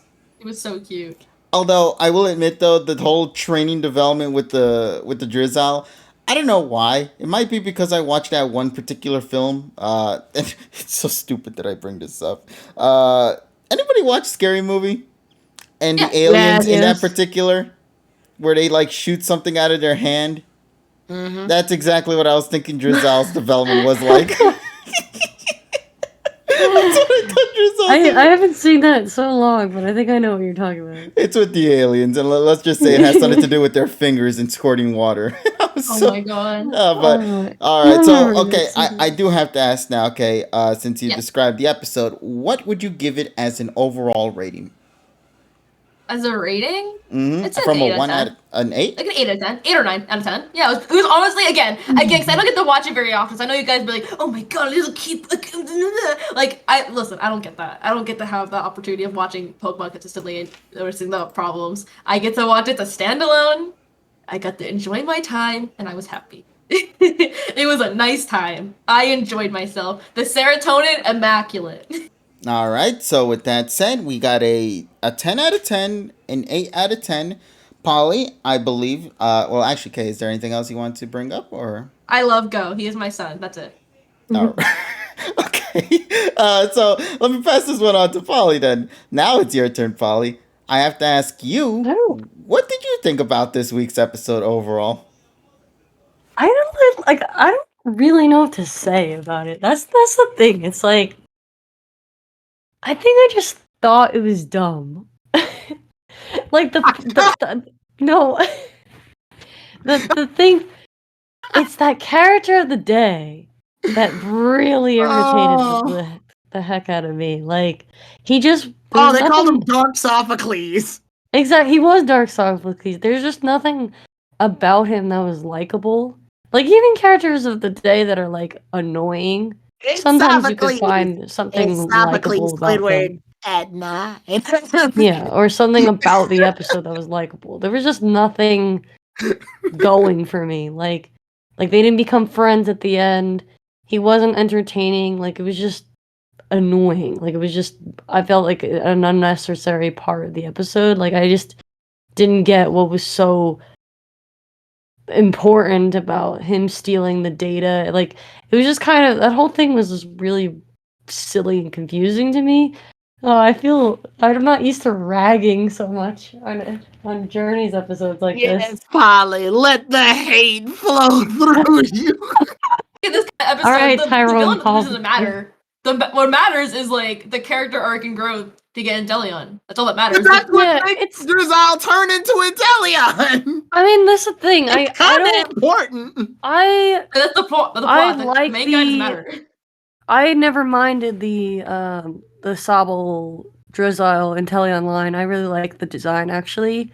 So I was excited to see it evolve. It's just one of those things where, again, this is just a Journey's problem rather than the specific episode problem. Because I think for an episode, it was just, it was a typical evolution episode.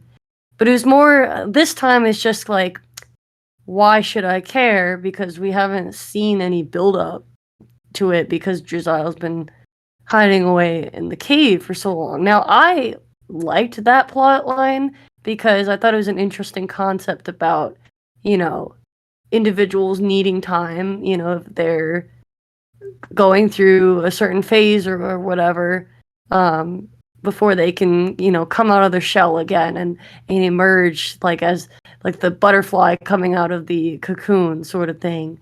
But it just doesn't feel like it was very earned. Like there was just nothing. I don't know. It's like, oh, okay, it evolved, but it's not that like that happiness I felt when let's say I was gonna bring up Ambipom. I don't know, like Ash's Sinnoh team or his XY team or AG team. Like we got to really grow and watch those Pokemon come into who they were. I feel like I'm rambling. No, but yeah. your whole explanation on that is kind of something that I want to address because somebody in the chat brought it up, saying here Inteleon had more episodes than Sliggoo. False. Oh gosh. That's actually false. How so? Yeah. Because here's all of Sobble's episodes. When Sobble got caught, the episode where it wanted to, where it learned U-turn, the episode where it evolved into Drizzile, but it didn't like the way it looked, and then Inteleon's episode. That's 4. Wasn't it also partaking in the Flygon episode? The Flygon episode. Yeah. That's not its episode, though. It didn't really do anything in that episode. Didn't really. Yeah, it didn't really do anything. Oh, that's the other thing too. Everyone, like a lot of people I see like Sobble a lot better, and like I'm fine with like Sobble was cute, but again, like even as a Sobble, I didn't really emotionally connect with it because it was just hiding away in the drawers. I mean, it was cute. I just personally don't. To double up on what Polly said, even if we compare the amount of episodes Gumi had to freaking Sobble, let's look at the facts. Gumi, first of all, started off with its own episode. Then no, they were talking about Sliggoo. They were talking about the middle evolution. Oh, well, I'm not... That's what the chat was I'm going through to. the entire line in terms of development, because Gumi's whole thing was that it had development with Dedenne, too. Yeah. Which people often forget. But no, it's a very important plot line. Also, it gets the Oasis episode, and it at least comes back and fights too. So you get multiple episodes with it, and its bond with like Dedenne, and even the moments where Pikachu held it when it was and watched Ash's fight against Ramos, so it could learn how to fight better. Like you get moments where you see it's growing, even when it's not actively battling. Here, we're supposed to just accept that Sobble wants to turn into Inteleon, and it gets its reward by squirting a little bit of water on its time off. Yes. Yeah, no, sorry. That's not, that doesn't equate. At least with Gumi's example, it was on the journey the whole damn time. So you could see that it was active even when it wasn't actually active. And even like in times where it had moments with the heroes and interacted. Drizzile, we don't even see that damn thing. And I know it's part of its whole hiding in the cave situation, but we don't even get to any situations where Go ahead. Like, he went into his cave to self-reflect. That's how he evolved. He evolved through, like, self-reflection and, like, learning how to grow because he's too much of a fucking weed to do anything. And now he's like, oh, I understand it now. So he would do training on his own and would self-reflect. That's how he evolved. I get that. Bestie. That's growth, bestie. And I get that. And I very much can accept that method of evolution. Not all Pokemon have to evolve the same. That's a very, like, understandable method. The problem here is that I'm not emotionally attached to it. I wasn't emotionally attached to Sobble. I wasn't emotionally attached to Drizzile. And I'm definitely not emotionally attached to Inteleon because this thing just sort of shows up. Go barely uses the Pokemon when it was a Sobble. And then with the Drizzile thing being in the cave, we don't even cut to any moments overnight, like different nights where he like trains. This is the one episode where he does it. It's implied that he's been doing it. But this is the one time the show decides to veer and go, oh yeah, that's right, Drizzile exists. Yeah, let's focus on that. The biggest problem comes in Go, unfortunately. And yes, Kay, I know you like Go. I'm not ragging on Go right now. I'm ragging on the premise of the show. Go wants to catch a lot of Pokemon, but when catching a lot of Pokemon, you come with that level of like focus. Each Pokemon usually in the series has its own level of focus, and thus we're able to like, you know, primarily focus on said Pokemon. Here in Journeys, Go has a lot of Pokemon, which means the show has to let you know, oh yeah, he has this, remember? Does anybody remember Cubone until it showed up? Yeah, wasn't he Coral making a Blitz cameo literally, appearance in this episode? and Coral Blitz literally says R.I.P. Cubone right in the chat. That's the point. The problem is that Go is catching all these Pokemon, but he's not really doing anything with them. So by the time we see them, our thought isn't, oh, good, this Pokemon's getting development. Our thought is, oh shit, that's right, Go has this thing. So he has a Suicune. I want to let y'all know that. Oh yeah. See? Literally, Polly saying He has the literally, unevolved Poliwag that's still. literally, Polly just said, "Oh yeah, I forgot." That is a human reaction to Go's whole premise, and that's the problem we have. It's not the fact that it's Sobble. It's not the fact that Drizzle's stay hidden in the cave. It's not even the fact that he chose not to evolve. Like he chose to evolve by finally coming out of his shell. That I'm not arguing that at all. In fact, that's Drizzle's whole premise. Not just in the anime, just in Pokemon in general. That's his Pokedex entry, for Christ's sakes. But the issue here is when the show tries to implement it with a character that barely does anything with it, then we run into problems. Problems that obviously don't tell for a good story. Pokemon's been no secret to having Pokemon that are barely active come back and just evolve for the sake of evolving. This is especially the case in seasons 1 and 2. But here, we wind up in a situation where the story doesn't even try to recognize the Pokemon until it's finally time to evolve. It's the episode going, oh yeah, it's your turn to go ahead and develop, I guess. Sobble was in a goddamn food pantry for the longest time, if I remember, before it evolved into Drizzile. This thing was hidden in closets, hidden in electric storages. He didn't even use the damn thing after he got Grookey. Yeah, because the best example I could think of that did it well was or like decently, maybe not the best, was Gliscor. Because it's like, okay, well, Gliscor left for a while to do training, but as a Gligar, I mean, he got so many nice episodes, like when showing that it was afraid to fly, and then Gary showed up and like helped out with that, like at least we got to see it for a while, and then it left to train, then it came back for the league, and and now it's at the lab. Like, and you want to know, and in short term, I'll give Kay this. In short term, looking at the episode, not from the perspective of somebody who's following like the stories, looking for someone who like looking at it through the eyes of someone who's watching the episode, for an episode, the premise isn't bad. It's a pretty decent premise. Drizzle's working on growing. It's usually a very shy Pokemon that doesn't want to be involved with things, but it has to do it for Go, and he finally decides to step up for Go. As an episode, it's got some nice beats. The problem here is that this episode is following the premise of a continuing series. The biggest issue we've always had too is that Pokemon who usually end up evolving in the series have some payoff. Gumi's a lot of people say that Gumi barely has many episodes before it turns into Goodra, but its payoff is that he competes in one of the biggest and most popular gym battles in history, or at least in X and Y's history, and that being Ash versus Clement. The reward is that Goodra is able to defeat Luxray. What's our reward for Inteleon? What is Inteleon ultimately gonna fight? Well, based on Go's dream, nothing. Yeah, because we already saw it with Scorbunny and Lucario too, who kind of disappeared. Yeah, we don't even get the payoff that Cinderace got when it fought off against the. I mean Cinderace. Yeah, I got what you meant. We don't even get the payoff of Cinderace like we did with Cinderace, where it fought off against Eternatus along with Lucario. Here, we just get Inteleon.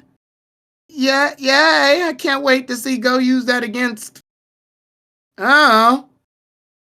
That's the thing. I think there's just not a lot to look forward to, or like I don't trust. I just don't trust. Like, oh, that's awesome, but where is it going? Sort of thing. Like, let's go back to the Gliscor situation that Polly brought up. We know that later that Gligar evolves into Gliscor, which plays a very pivotal role when Ash fights off against what's the gym leader's name? God damn it, he's the gym lead. He's Rourke's. Yeah, he's Rourke's father. I think it's Byron. Yeah. So the payoff is that he at least serves to be a Pokemon that fights against Byron later, and thus the fruits of his labor is rewarded. Gligar has a lot of episodes where he's absent, but when he comes back as Gliscor and gets stronger and learns how to fly better, then the reward is that he fights off against Byron. So you get to reap those rewards in the middle of that. He even uses it in the Sinnoh League. So his lack of screen time is justifiable for when he comes back. Here, we get Inteleon. Oh no, I guess he stopped that Kelkleon that one time. And Pokemon's already proven that it does very terrible when it comes to balancing out Ghost starter Pokemon. Cinderace barely gets any screen time as it is. Now we just have another final evolved starter Pokemon that's barely gonna fight. Yeah, I think that's it for me. Just kind of seeing what, because I remember being excited when Rabu was going through its emo phase and like, oh, like this is gonna be interesting. But then it evolved, and then the personality changed back to just like a normal, energetic, upbeat. I think Bunny. the issue was because they had the to be continue literally end off with Reboot ignoring the trainer, and then immediately the next episode just straight up ignores what the hell just happened at that ending. Yeah. And at least with Cinderace, he had his whole teammate thing with Lucario going, which I don't know if the show still wants to focus on that or not. It kind of looks like they're not doing that anymore. But there is no focus. That's the problem. Yeah, it kind of looks like they don't really give a shit about the Cinderace Lucario thing. Like, I think they were like, oh, they did the Eternatus thing, and then we had them stuck together with gum. And then after that, they were like, shit, I don't know what to do with them. So they stopped. Here, Inteleon doesn't even have another Pokemon to work off of. He just exists. So he sticks out like a sore thumb. Mm-hmm. Which is funny because there are certain moments in this episode where Pikachu could have come in and assist. Like there was nothing preventing the Pikachu from happening. Don't even get me started. My biggest issue with the episode is that why isn't there a security camera in the goddamn laboratory? It's kind of weird. Yeah. Oh, you want to know why there is no security camera in the laboratory? Because the episode would be over. They would have caught something. I was laughing because somebody in the chat when you were watching it, KG, on Friday, was like, why is Cerise in the lab, sleeping in the lab, and he's not home with his wife and kids? Bro, his poor kids. Oh my god. Fuck them kids. Can someone please put a Sakuragi picture that says fucking kids? Yeah, but it has to be the gray background and all. You know what? No. Pick the one where he's like a part of Team Rocket. Like the Team Rocket Sakuragi one. Oh. Yeah, pick that. Fuck them kids. Oh my god. And then the Nike logo at the bottom. Beautiful. Oh my God. Beautiful, good God. All right, so yeah, so actually, now that I think about it, you know, Tyron, I know I heard your side of the story for this one, but for Polly, Polly, I completely took over your spot. No, it's we both kind of have the same. Yeah, I was expecting you two to bounce upon each other because I know, compared to me with my situation and Kay and her admiration for Go and the Inteleon, and of course her story of why she wants to. It's not going to be a me versus Kay situation, only because I know Kay's watching this in short term while we're watching this in long term. Yeah, which to be fair, for Kay, honestly, this is the best approach for her. Only because she gets to watch it in its best form. Yeah, and because the series is designed that way since the beginning. They straight up tell you this is an episodic show, and that's it. Like, and for the most part, Kay's approach with not viewing it as an overall story and just seeing the episode for what it is, she's getting the most benefit out of it. Hence why she saw the episode and she stated before, hey, I don't watch the series, but I watch the episodes and I enjoy it for what it is. She's going the Saturday morning cartoon approach while we're going long time anime series approach. Yeah, because we've been doing this for 8 years now. So that's why it's so different for us here. Fortunately for her, she gets to watch it in its best form, which is in sporadic, weird fucking that happened by the way things. You say it's not designed for longtime fans, Nessa, but that also makes me wonder what the hell was the Volknor and the Dawn and the Sun. That's for long-term fans. That's fan service. Which even at that point, it's like, what, there was a review I remember hearing for not for this series, but like for films, and there was a sentence that they said that at first I was like thinking to myself, why does that sound like something I would describe Journeys? And then it turns out that is kind of the case. Have you ever seen something that you could admire and you could immediately remember everything that plays out in your head? And you can remember that movie back to back, scene per scene. You guys have those kind of films that you enjoy, that you admire so much. You can think of every single scene from that film and pull it out and talk about it for hours upon end. So that's like one side of the film. But like another film where it's like, thematically, the story works. It's simple. It's a little sloppy here and there. And it's just, it exists. But for some reason, you just can't seem to pull out anything after you watch the film. You can only enjoy it in the moment, but not enjoy it after experiencing it. You know what I mean? That's kind of what I feel for this series. It's like, because when I watch these and they do reactions, I do genuinely have fun with this show. I still laugh. I still giggle at some of the sheer shenanigans that they find themselves into. But then as time passes on, then we get ourselves here, and then we find ourselves in situations where things just sort of turn out different. I like when Dark Sophocles tells Inteleon that it's a pure Kelkleon. Oh, right. The wholesome... But that's only because my brain turned it into, don't touch her, she's a virgin. Like, that's the only reason I laughed at that. Once again, that Inteleon voice, that was the reason why that scene worked so well that it did. It's because of that voice, man. That voice did so much wonders to Inteleon. It is the reason why fans are going to want that Inteleon to come back in for more episodes. Because of that goddamn voice that it's attached to. James Pond. Inteleon, or whatever you want to call it. But the point is, I love that they're going for that whole James Bond approach with its voice. And even the whole fact that it's kind of like able to glide, which some lizards, of course, do that. But we never really get a chance to experience that in the game. So to see it be adapted in the anime is really touching. So I do appreciate that aspect of the Inteleon there. Other than that, though, on my end, like, as I said before, okay, I'll be genuinely honest, thinking about the episode as a whole. Like I said, it's a 10 out of 10 because I got what I got. But if I was to legitimately talk about the episode, I still genuinely see it as a, it's fun for what it wanted to do. But when you start thinking about what you had to go through or lack of go through to get to this point, then you really start seeing the flaws for what it is trying to portray. And that's sadly kind of what happened to poor Drizzle in this episode, where it just sort of exists for the sake of existing, and when it evolved, well, there you go. It's just there now. So, once again, another situation where we gotta wait and see if Inteleon actually is gonna become a part of the cast, or if it's just gonna go stick around in that little cubby with Suicune for all we know and never see it again until another 20 to 30 episodes from now. For me, like, even going through that, also, if we focus on plot A, because we've been focused on plot B for a bit. Which was... Plot A is the data being stolen. That, remember? Hey, what I describe about films and episodes, enjoying more in the now than thinking about it. That's all. So that little plot line apparently exists. Something kind of... It sadly made me chuckle for the wrong reason. They steal all the data from Unova first. Like Dark Sophocles stole all the data from Unova.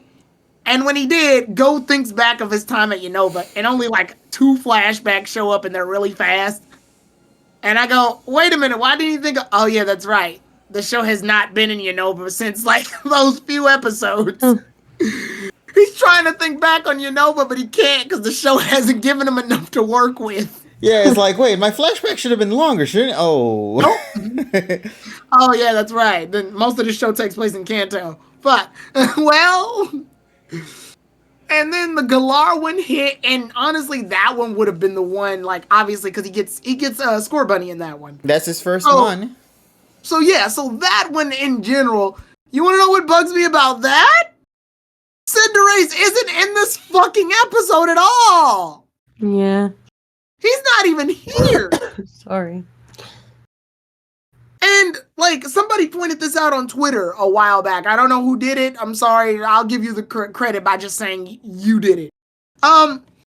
Somebody pointed out that Go gets like really upset about this data thing, like to tears. And people start going, "Yo, Go, you're not a computer. The memories are in your head, dude. You're fine." Like, it's all right. It's all the photos and all the, like, it's not the actual physical memories in his brain, but like the photos and all the memories of like photos and like videos, stuff like that. It's like, yeah, shit, man.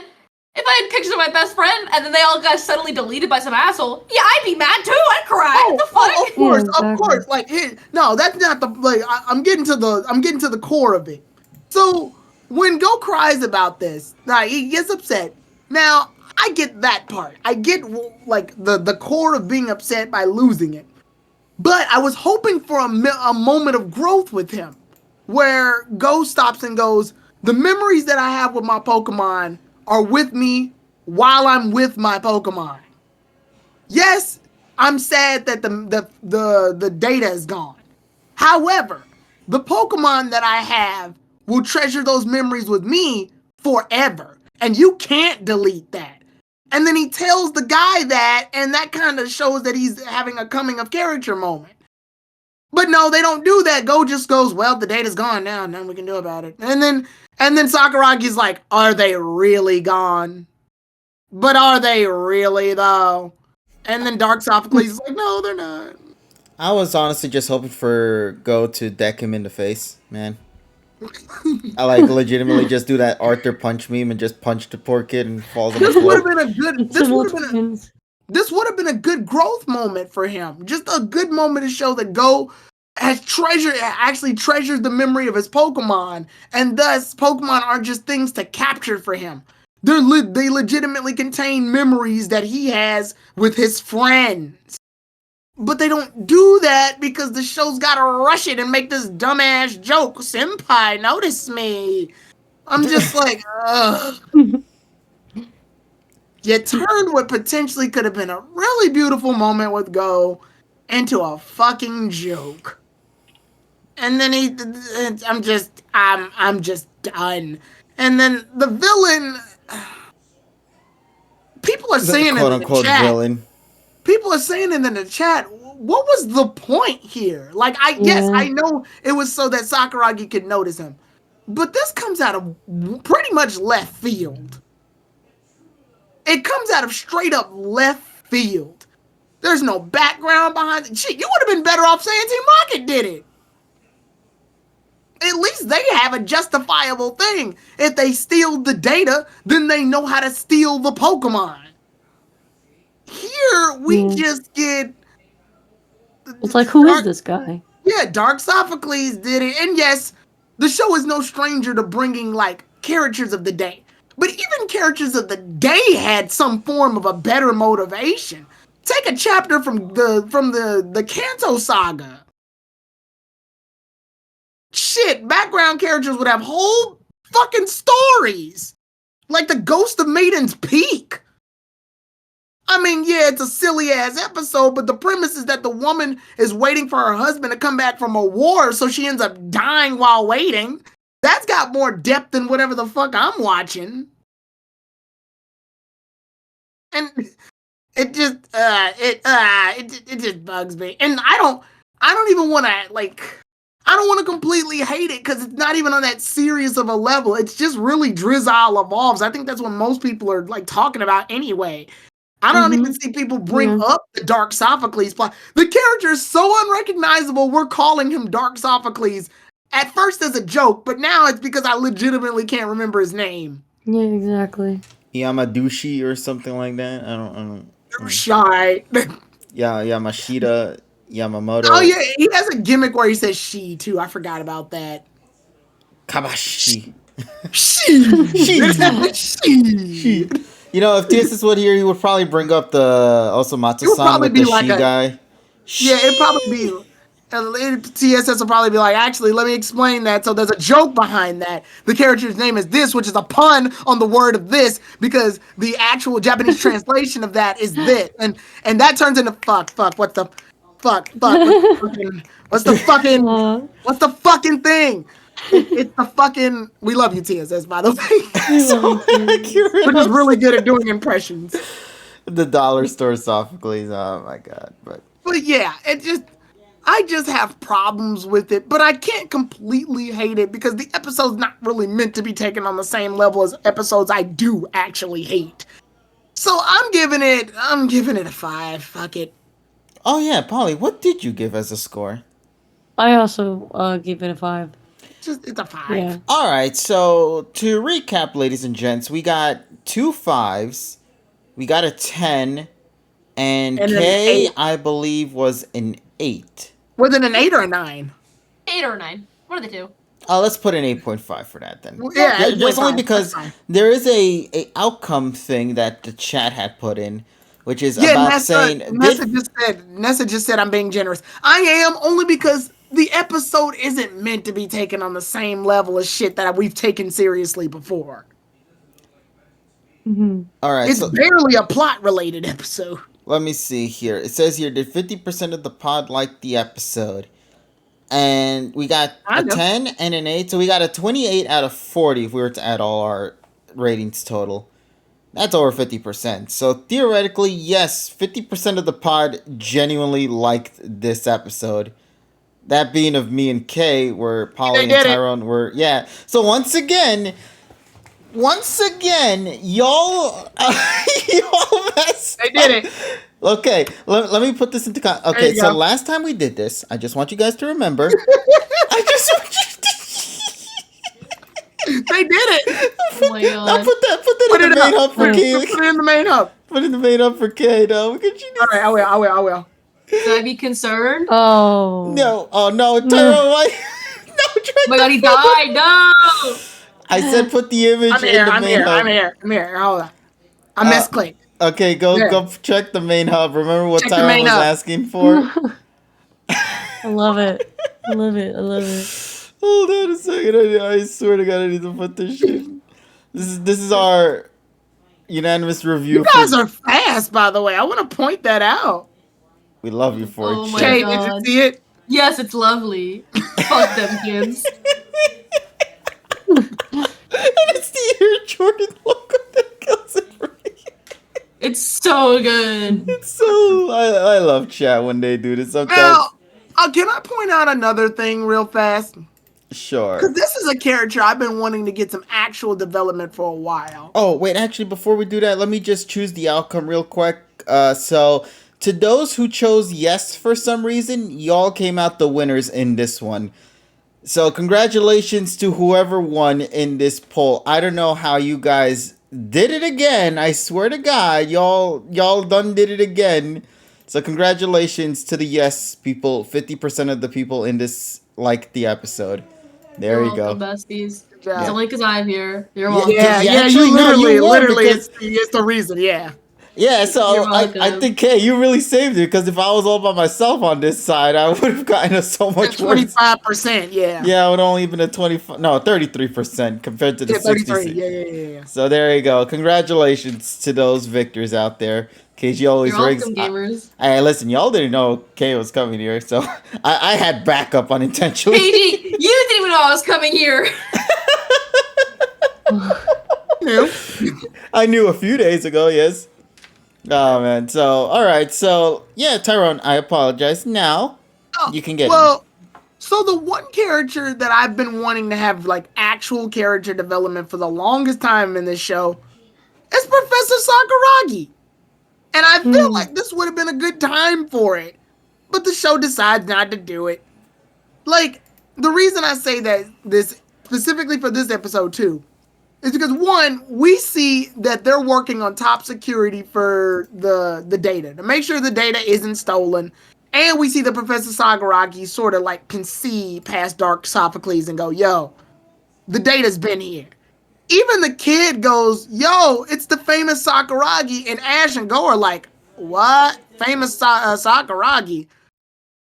I want to say this as the fact that Ash and Go are bewildered, but it's also due to the fact that the show hasn't really justified whether or not Sakuragi should be a famous professor or not. I mean, he's a professor. That doesn't mean shit. There's tons of professors that aren't famous. But Sakuragi, has he really earned his namesake yet as a professor? I mean, the show plays with it. The show has an idea of it. The kids mess with Koharu at the school because he's a professor. But how much about Sakuragi do we actually know? The show never really focuses on it. Ash, Go, Koharu, and debatably the two scientists in Sakuragi are supposed to be the main cast here aside from Jesse, James, and Meowth, which are Team Rocket. But the show doesn't do enough with those scientist characters for us to really, absorb whether or not I should care about them. I am not against having, an all-scientist episode where Ash and Go just sort of in the background. But they don't do it. Sakuragi wrote a book from Ash and Go's research. That's it. Oh, so that's what the manga's based off of? But that's the manga. That's not the show. No, I meant the manga is based off what the hell was that? Like, he wrote the manga, Oh, basically. I got it. He wrote the manga. He wrote the manga, so the manga series we got is basically what that's the case right there. So there you go on that bit. Wait, but what does it mean Tyrone hates scientists when I literally just said I wish there was an episode based on them? And also, you literally had somebody in the name of Clement, man. Also, my other point being is that, his wife is a freaking artist. I kind of wish that they could use both of them in a way, but they don't. They don't do it. I don't know. Sakuragi just feels like he doesn't really feel so much like a character. He feels like a force of nature that allows Ash and Go to get free trips to places. Like he's their room and board, and he's their flight tickets to other regions. And unfortunately, that's as far as he's gotten. Somebody brought this up, and I was kind of curious about this as well, because Mornox was kind of teasing about this throughout the session, and I was curious when when Mornox was gonna bring it up. Mornox says here, KG, aren't you and your pals forgetting to say something that maybe could have been used for this episode, and that could have been the reintroduction towards Porygon? The episode screams for Porygon's on-screen appearance, and instead we got this. 3 words, missed opportunity ever. Because theoretically, yes, that kind of makes sense. I mean, it is one of the rare digital mons that could theoretically steal the data as is. And he's probably trying to steal the data so that he can share those memories with Go as well. Oh! Or trying to get the attention of them. Just like what's going on with the kid, Yabadushi, or whatever his name was called again. Except now it's from a Pokemon's perspective. I like that idea, though. Like, he's trying to steal the memory so he can have memories of his own instead of being trapped in the... Oh, that's actually really good! God damn it, this show! Thank you, Porygon. Oh, wait, you don't exist, unfortunately, in this show. God damn. Well, thank you for putting this into our mindset, Mornox. That's a really good idea! Unfortunately, given what happened with Porygon, we'll never see that creature come back, man. And it sucks. It really does. And it's all Pikachu's fault. No, I'm just kidding. And then Go can catch it and be like, you can make new memories with the... Ah! Yeah, why try to copy them when you can make your new... Right! Fuck you, Journey. Stupid ass show. Oh man, I just love how you were like, I give it a nice average, and then when somebody puts in a different story plot, you're like, shit. Because someone made that up. Yes. I think that's what hurts the most, man. It's just the concept is fine. It's the execution that really is what kind of hinders certain aspects of this show. And yeah. Here we are in the current timeline, so not much more I can really add to it. Overall, we all gave our reviews, we all shared our opinions on this, and was there any other thing that we need to address for this episode in particular? Or did we? Well, I know we got next week's episode, obviously. That's true. Wait, I have a what? comment. I have a comment about that, but go ahead. Yeah, I was gonna say, damn, the Dittos are playing nasty in this Pokemon world. First of all, we got the Jennies, we got the Dons, we got the Don Georges, we got They the appeared in the credits, by the way. That was kind of cool. Who? He appeared in the credits. And no, which Pokemon type can beat which? Oh, Pikachu was with all the Pikachu clones, including Dedenne. Which was, I thought, nice. I So who was I bringing up? Yeah, the Don George, the Joys, the Jennies, the Dons, because there were two Dons. There were multiple of Maxes and AG. Jesse and Jezebel. Of course, we can't forget that one. Man, the gene pool is very small in Pokemon. Oh my god! Yeah, I'm telling you, man, that Ditto is playing games out here. He's not messing around. I don't know what the hell. So now we got two Koharus in this show. Now I expected it to make sense with like Dawn's character because it's simplistic. It's literally just hair down, blue hair. That's really it. Just blue hair down, green eyes. I think it was, and that's it. Koharu's design is a little bit more abstract, especially with the ponytail. Like, how the hell did both of them think to have ponytails like that? Or a ponytail, or just a brand of hair like that to the side. And the only difference, instead of having a flower-shaped design on her hair, it's a donut-shaped thing instead. I don't understand how genetics in this goddamn world works, man. Yeah. I have a comment, and I think Polly will back me up on this one. Which is, I don't like this because there's another character they could have used to show off the Eevee, the Espeon situation. I knew it. Yeah, so just like with the Porygons, there's just another character here, or other sets of characters here. Yeah, Sakura from the Johto series. Didn't they also make an appearance in the Kanto series, if I'm correct? Or am I overthinking it? Because I remember... You're thinking of... Okay, similar plot line, different character. Okay, that's what it is. Because you're thinking of Mikey yes. from the OG series. And the only reason I know his name is because of the way his brother says it. Mikey! Mikey! The one with the Jolteon. He's like, yes. So, the issue was that he didn't know what to evolve his Eevee into.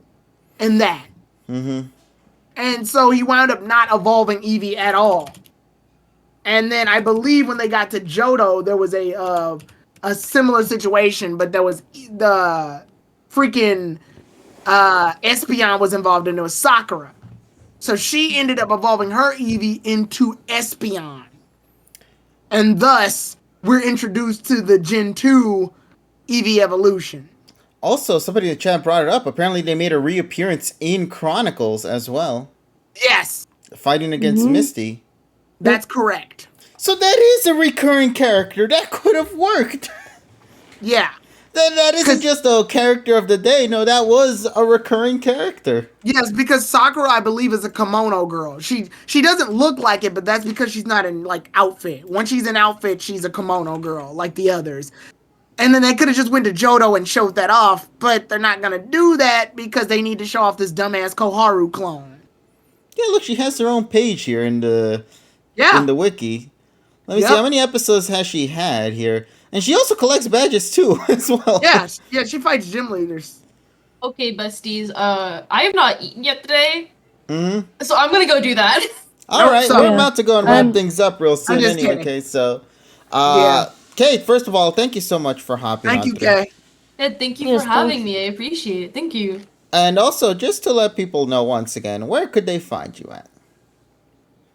Well, if you wanna see me be a dumb bitch on Twitch, I'm K_EXE. And if you want to see me be a thirsty bitch on Twitter, I'm also K_EXE. Can I make a comment on one of her streams that I saw recently? Sure. Because I saw you do one of the streams, and I think you saw me join in for it a little bit. Freaking, I love Kay. She freaking, she's ranking all these guys, like these little anime guys or whatever. She's ranking them. And then she starts, like, going gaga over this one guy, and she's like, oh, he's so gorgeous. He's so gorgeous. And then when it's time for her to rank him, she goes, I wouldn't put him in S tier. Let me put him in B. And I'm like, what the Sorry, he just wasn't S tier material. You kissed all over his face. I mean, he still wasn't S tier material. What the fuck? Oh my god. It was just funny. This is why you gotta watch your streams, man. It's great. It was just fucking hilarious. She's like, "Oh my god, he's so gorgeous." Ah, yes. I wouldn't put him in S tier. It happened so quick. But thank you once again, Kay, for coming on through. And once again, if you ever want to join us for other pod sessions or anything in general, whenever we do these things, you're always more than welcome to join us. Oh, thank you. I appreciate it. Thank you for having me. Thank you, Bye Kay. bye. I'm gonna go eat my dinners. Eat. Bye bye. All right then. So let's see. Overall, as you said before, we had a character we could have used. We're not going to use, so therefore we're not going to continue questioning it anymore. I figured Polly would have my back. I just realized throughout this entire entirety of us talking about the preview, I was not paying attention, and I think I was half asleep. Oh no! So you were just playing the yes man here, just like No, so I heard us talking, but I didn't register it was about the preview. I just thought it was we're talking about Sakura from Naruto. That's what it was. So. Yeah. Yeah. No, but we mean the Sakura that appeared in Pokemon Chronicles. Yes, exactly. But unfortunately, she doesn't. Chronicles. Yeah, she doesn't. But she isn't the one that's shown off. Sorry. Instead, we get Clone Koharu. Damn, Clone Haru. There you go. Yeah, we get Dark Sophocles, Clone Haru. What is happening? Why would I do that, Lightning? Kill. I would never. You would never do such a thing. No way. No way. I would. What? Clone. Wait. That's perfect. Hi, Prof. Yeah, cloney. No, you know what's even funnier? So her Japanese name is Sayo. Well, no, she's based off of one of the characters in the game whose name is Sayo. But in America she's called Sakura. But in Japanese she's also called Sakura. Never mind. Okay, so in the game she's based off Sayo. Gotcha. So she has a video game counterpart. Gotcha. I want to see what the sisters' names were in Japanese. We can find that out. Sakura's sister. To the Bulbapedia. Yeah, that's literally what I'm doing right now. We can figure that out. I know that beat the punch. Their names are Satsuki, Tamao, Sumono, and Kume. And Keiko and Yumiko and B. Oh wait, I'm reading the names of different languages. Wait, why is she named B in Spanish? Yeah. All right. B. B. This is B. It's confirmed. She was B before B was cool, guys. Yep. Only for Spanish audiences only. I can't get over Cloney. Cloney or Clone Haru? Clone Haru. Oh my god. I don't like when they do the whole clones of the main character thing. I didn't like it when they did it with Dawn. I definitely didn't like it when they did it with Max. Well, to be fair, Max is literally designed off that character.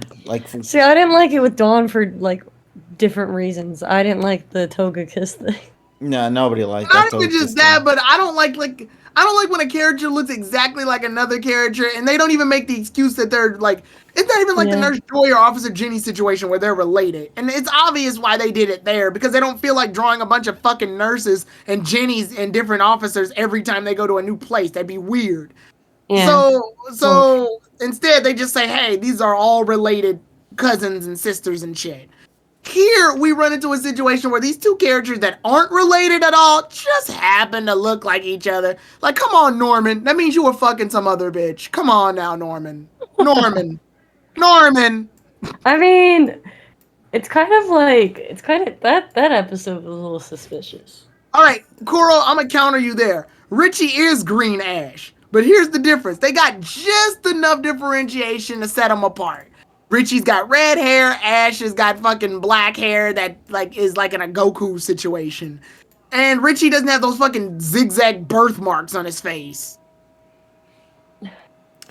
Okay, I wanna wrap up this session with something that I am absolutely blown away with. I don't want to give it away too much, so I'm gonna just post this here in the backstage for you both to watch. All right. Okay. It's just a small little clip, and I'm gonna show this to the chat as well via just a screenshot. And my Oh, eyes, I shared this on Twitter. I cannot believe this is real. I can. This shit, this shit is real. The fact I that don't know who that guy is, but that's Shaggy. Scorpio Oh, getting his from ass Mortal Kombat. mauled by Shaggy of all Shaggy. characters. Ultra Instinct Shaggy was a legitimate thing this whole time. Words cannot describe the joy I feel right now. Oh my god, this is great episode. Great episode. Warner Brothers, Warner Brothers dives itself up into enough social media to indulge shit like that. So I'm not surprised. I mean, to be fair, they're also the same people, the Warner Brothers at least, that also brought Bing Chungus into the video game world Yeah, and made it well, canonical. into the movies. And also the video game as well. Don't forget that. Yeah. So yeah, I'm not surprised. I just can't believe we really got Big Chungus and UI Shaggy canon in the same year, though. That's what throws me off. Also, don't forget about the time where Scorpio also choked on Daffy Duck as well, which was just as beautiful as well. So Yeah. I still can't believe that was a thing. I still can't believe it. I'm just going to show it off the chat just so they can get a better understanding. So, yeah, there was a time where Scorpio also choked the living hell out of Daffy Duck. So, there you go, chat. The more you know. Ladies and gents, Ultra Instinct Shaggy is confirmed for next Mortal Kombat DLC crossover. Can you, days later from now, if you remember, can you repost this picture of Sakuragi with "fuck them kids" but put PokePod out of context? yes, Please, I will. please. I just want I also. I can't. It's gotta be enough. It's gotta be just enough days where we all sort of erase it from our minds. No, I will. Thank you, Just so Azura that- Samurai, for just- making that. 2 weeks later, fuck them kids. Yes. It's gotta be just far enough to where we don't remember it. All right. I think that's a perfect time to wrap this up. So, ladies and gents, I want you guys to. I want to thank you guys so much for being with us here tonight. We hope you guys had a fantastic stream with us. I want to thank Kay for coming on through as well, for joining us in our review as well as our pod session for the week. And make sure to go and follow her in her respective Twitter and Twitch as well over at K_EXE. So there you go. For us, as you guys already know, I'm KG Prestige. Here we got is Tyrone the God 3, and of course, Polly herself, aka Polly's World, which she posted her on Twitter up there, so make sure to go follow her there. And Tyrone 2. This week is going to be a pretty active one. We got a lot of shenanigans going down with it this week. Playing fucking Mario Party. Yeah, I was about to say there will not be any Pokemon playthrough on my channel this week. Only because Tyrone's X and Y is, the next one to go. So Tyrone is going to have his X and Y Nuzlocke continue on in tomorrow's session. However, we will still be partying with Mario and friends. So make sure to tune in for Mario Party 3 Part 2 in Tyrone's channel. So tune in for that. 8 p.m. Eastern Standard Time. So keep an eye out for that shenanigans when it happens. Moving along for that, at least from my side, Wednesday and a bit of Thursday, we are going to be still playing Pokemon Dynamax Adventures with Sword and Shield. We're having a lot of fun with that, so we have to continue hunting for the Latias, damn it. And then on Friday, of course, reactions for the latest episode of PM 2019. Saturday and Sunday, I'm going to be taking off this upcoming week. So, KG, I was going to actually ask, KG won Sonic Showdown. I know, we've heard about it. I even talked about it with Tyrone just a day or so, two ago. And we were kind of wondering if we'll ever get a chance to play that at some point. I don't think we're going to play that this week, but we'll probably give it a shot at some point in the future. If you guys are looking forward for that, because Sonic Showdown does legitimately look like a really cool game concept-wise if you haven't had a chance to see it. I will be playing. I'll stream Showdown next Thursday, not this Thursday. Wednesday, I'm not streaming. And Thursday, you're streaming something else, I assume. I'm streaming I'm trying to finish up Indivisible on Thursday. That's the goal. Okay, so that's what. That way, the week after we'll do Shadow the Hedgehog. I'm looking forward to your and Nuts playthrough on that, buddy. But the reason I'm tying that together is because we'll be doing Shadow the Hedgehog on Wednesday, and then we'll do Sonic Showdown the following Thursday, meaning we're having a bit of a Sonic marathon situation going on. Nice. And also, just to clarify for my Sonic Adventure, hopefully we'll get a chance to complete it maybe the following week. I'm just not sure just yet, but for the most part, I just want to try streaming only during the weekdays and keep myself off during the weekends and just focus maybe on like those animation bitty bits that you might be seeing on Twitter that I'm posting lately. So, we'll see what happens as it continues forward, but hope you guys enjoy this upcoming week from all of us here. We got a lot of shenanigans going through. Tyrone has his Indivisible, his Mario Party, and the Pokemon X and Y Nuzlocke, and I got my shenanigans on my side. So make sure to follow us on our respective locations as well. So, anything else I'm forgetting? No, that's pretty much it. Thank you guys so much for your love and support. If you have yet to do so, make sure to follow us here on Twitch for more shenanigans here on this platform and others as well. And we'll talk with all of you guys later in whatever video we make. Take care, everybody. And as always, make sure to have yourselves an awesome day. And, be back next week. Yeah, there we go. Wait, who the hell was that? Don't you kind of ruin your return? Holy by shit, Say the it's him. line.